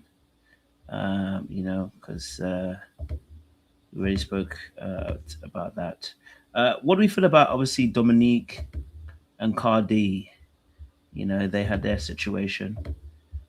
You know, getting cozy. Looking amazing. Good. You look Side nice. hugs You are smell crazy. good. Yeah, you always smell great. Thank you. This week, One way I know that I'm not in with any woman is a side hug, baby. You get a side hug like that where you have to put your hip into her body. Ooh, that's a church hug. Mm. Uh, what's your thoughts on Cardi and Dominique? You know what I mean? Like, you know, is it a match made in heaven? Is this something that can grow to be something beautiful? How do we see Dominique and Cardi? No spark. Mm. They don't bring out the best in each other. They look. Dominique is kind of like Bello. Is that how you say his name? They both can talk to anybody. So like, I don't think we're ever gonna see a bad date with Dom in it or a bad date and Bello in it. They can talk to anybody. They can kind of like make a conversation work with anybody. That doesn't mean that it's like a good spark. She could put on her with her charm. She could do that with anybody, but no, I don't see it. Totally hear that. Sid, what are your thoughts? He doesn't even realize that he's so far out to sea that he could be drowning. She is so out of his, stratosphere, not even league. And I could see that he is just falling further and further and further. And I'm like, oh, okay, this is what happens to the sailors as they drift too close to shore. This is way out of his league. And here he is again. Here's another man. At least Cardi didn't lean in for a kiss like Devin did. But Cardi was hopeful that there would be a kiss involved. Yeah, again, Dominique, the game is meant to be played. I have no problem with your gameplay. You're going to make sure that you have enough votes to stay there. I have no problem with how you play in the game. They are creating a fantasy in their mind. And you're like, okay. You're just going to let them continue to believe that they have a chance with you because it is the Delulu. Yeah, Dominique's playing that game.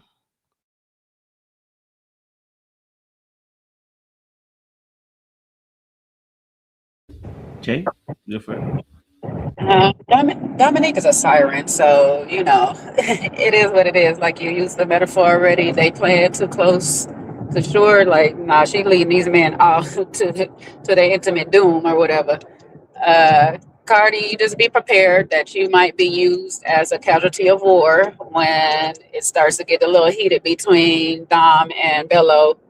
And who was his other match? Was it Ashley? Or whatnot? Was it Ashley he got in his back pocket or whatever? Ashanti. Ashanti. One of the other ladies. Well, he got a few to pick from, whatever and stuff. So she might end up using Cardi as a little pond in the get back at Bello scheme. However, it could backfire on her. We still haven't seen the Cardi experience yet. He might be holding it as a wild card. I don't know. So we shall see it going forth. But right now, I'm not reading too much into this. They just people to get votes to stay on the show right now, in my eyes. But yeah, we'll see.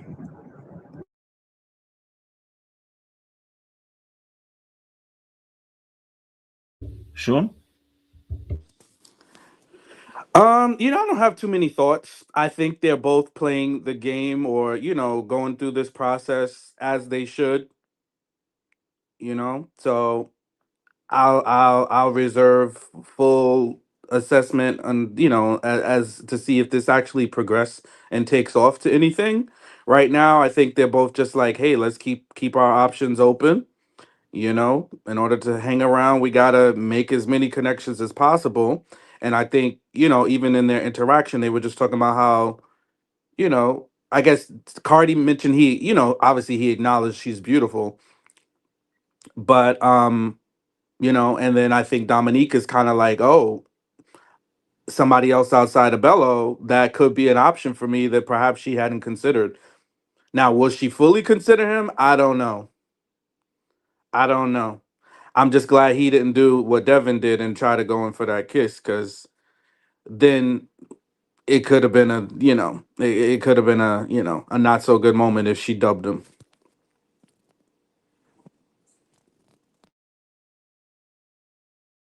Understood. Okay.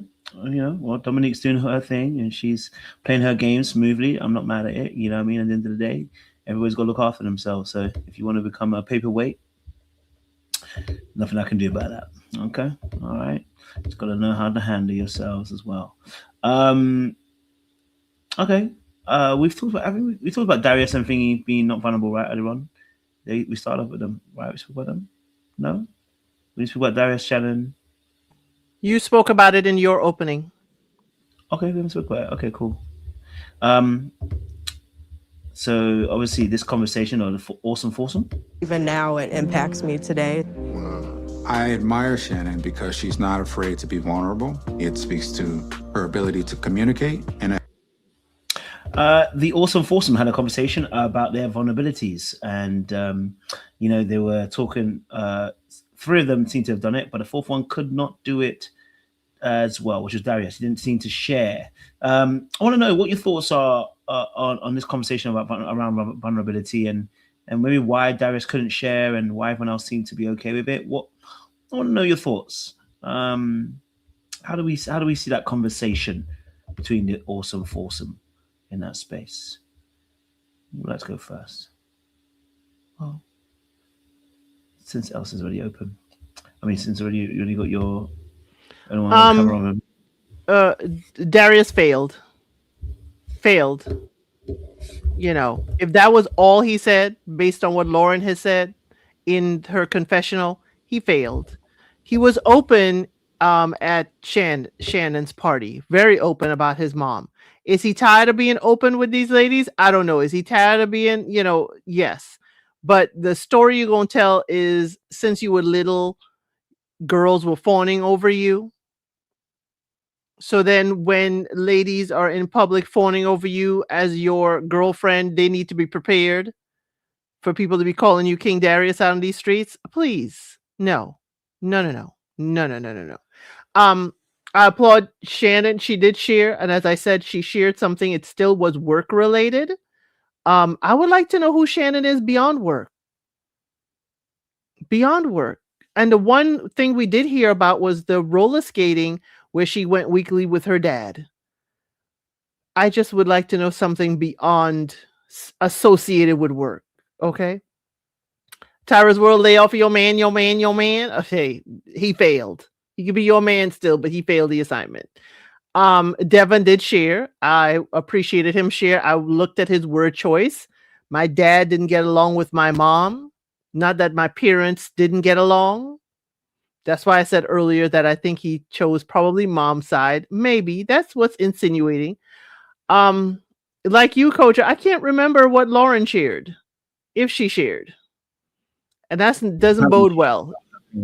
Apparently, she shared about her parents. I think apparently said that she shared about her parents divorcing, but I don't remember it happening. So yeah, it must have been something. Right. She did share about her parents divorcing. That's how we got into Devon talking about his parents.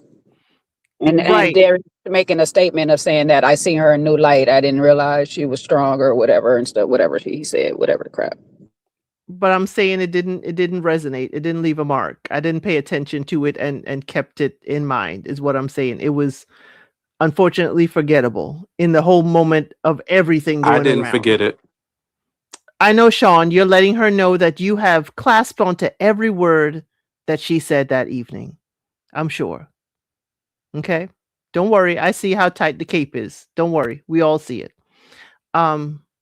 So yes, it was memorable for me, at least in the scheme of everybody else in their sharing. So, but I would have loved to have seen Shannon's conversation with Devon after Darius and Lauren left. I think that was probably a good conversation, because we always see them nerd out a little bit when they are together and having conversations. But okay. But yes, it was definitely Darius failed the assignment, and yet he failed the assignment and he still got to skate on by. Okay.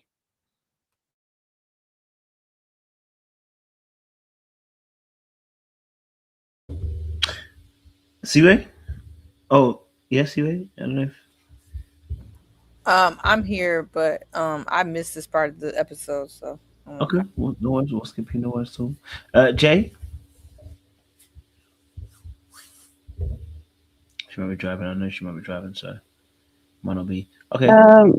Yeah, to be honest, I don't have much other than the fact that I feel like who led this? Is it Shannon? It was Shannon who led this group. Lauren. No. Well, who was the other girl that started with this Divina Bear? That was Shannon, right? That's how we go in the group. Yeah, Shannon and Lauren are 2 girls in the group. That conversation. Okay, Shannon. Yeah, Shannon. I'm gonna need her to have a vulnerable moment that doesn't relate to work one time. Because when we started off, I mean, it was a very vulnerable moment. I'm not going to take it away from her. It was very much something that's obviously probably needed to her future partner, that they might be dealing with something when it comes to her and her mental state at times, bumping her head or whatever she did consciously to herself. But I need it to be something other than work, because her whole life seems to be wrapped in work right now. And Darius, I don't know what the hell. I don't know what the hell that story was about. I don't know why we had to hear that story. I don't know. Lord Jesus. He gone home, so I ain't even going too much on that man at this point. Lauren and Devon's things wasn't as memorable to people because they were probably just as similar. They were both pretty much the same thing, watching their parents go through life and changes and have to navigate that. But I do remember what Lauren said about looking at it through her boys, now that she has her boys, and recognizing some of the things and all that she had to deal with in childhood and stuff like that, and how it made her feel, recognizing that in her kids. You do see that a lot of times as a parent or whatnot. So I appreciate her for that. And I appreciate Devon for his openness about his parents' divorce and navigating that and making him see what type of relationship he wants to be in at this present time. Jay, did I miss something? Is Darius going home? What happened? I'm sorry, did I get the wrong one to go home? Oh, it's Chris. Sorry. Never mind. I threw him home. He went home in my mind. He went home in my mind. I was like, I know I watched the episode pretty quickly, but did I miss something? You know what? For me, we could be exchanged with Chris at any time. You ready for him to go? You ready for him and all his raccoon fur to go on and get in the wind? I'm not really getting everything is kind of other than that one moment about his mom and his daughter and stuff like that. Everything has been quite surface for me when it came to Darius. So it's just like, I don't know. I'm not picking up what he's trying to put down. That's why I put it like that.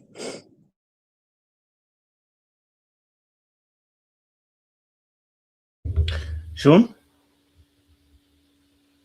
I don't have any like completely different thoughts on this particular scene. I think it was I like seeing different sides of people, with the exception of, unfortunately Darius missed the mark on this one, talking about somebody kissing his hand. I mean, that totally threw me. That whole sharing exchange, but as we all know, I definitely appreciated seeing the vulnerable side of Lauren and her sharing about who she is, and and as well for Shannon too. So yeah, that's all I got.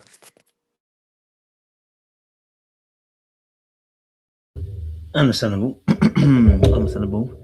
That's all we got. Well, listen, our 3 hours are done. I know there might be one or two more things we haven't talked about, but our 3 hours are up. So we're going to stick to that time. Listen, audience, it's been wonderful. Sean, give us the benediction because we out. Okay? All right? You know how people get when they in church too long? They start thinking about what meal they haven't cooked. Start running down what you got to do for the rest of the day, you know? And Kojo, you running a strict program these days. You're like, look, we wrapping this up, come the 3 hour mark, bring this to a close. So I respect it.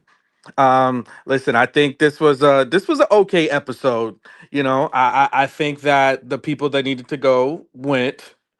You know, Christina, hopefully if you're watching, don't you know, we just gotta clap back a little bit. You know what I'm saying? Because we try to do our best to break things down and give different perspectives. And we do try not to be ignorant over here. You know, that is our goal. So hopefully this review was less ignorant from your opinion and your perspective. But what we shouldn't be ignorant in is in our relationships, right? We should have full knowledge and full understanding of one another. And I think this episode showed us what vulnerability should and shouldn't look like. We had some people that were open and vulnerable with themselves, and some other people that still have walls. And we are definitely in 2025 not tearing down anybody's walls. You should be guarded to an extent, but not with walls a mile high. You know, be open to talking about the things.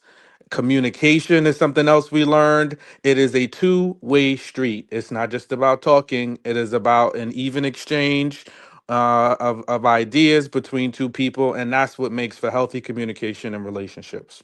Back to you, Coach.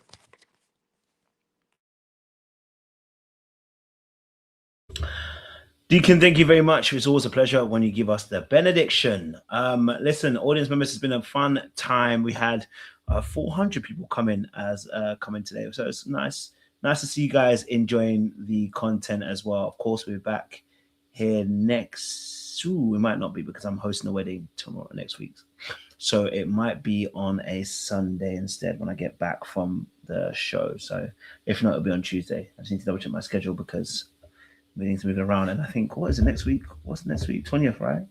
We're almost at Christmas now. Dali. Okay, so 23rd. Yep. And Kojo, that's we got a special baddie's birthday coming up next week too. So a Chicago baddie's birthday is coming up. Thank God for you saying that. Because Also, bro, if you tell me something, I don't remember birthdays for night. Yeah. Also, they're not taking a hiatus for Christmas, so the 26th is an episode. Damn. They ain't resting. Well, I guess 27 of them are alive and well, so that's not a problem actually. Okay, cool. So yeah, probably be on the 21st then, not on the 23rd, because I think I have my family, my sisters with me. So 21st is a Sunday. So 21st for the next week episode, because obviously it's gonna come on the 19th, but on the 21st, because I'm out on 19th as well, so I can't do anything. All right, so audience members, we'll see you next week Sunday for the live, and back to normal time on Saturdays as well. It's been an absolute pleasure having this conversation. I will try and reach out to one or two of the castmates when they finish to try and interview one or two of them. I'll probably be a bit selective who I want to choose, because I'm not trying to interview all of them. But I appreciate y'all. Stay locked, stay loaded. Don't do anything I wouldn't do. And be blessed, people. Okay, all right? Be blessed. And stay out of trouble. Okay? Stay out of trouble. We got to go. And you know what I mean? Oh, my God.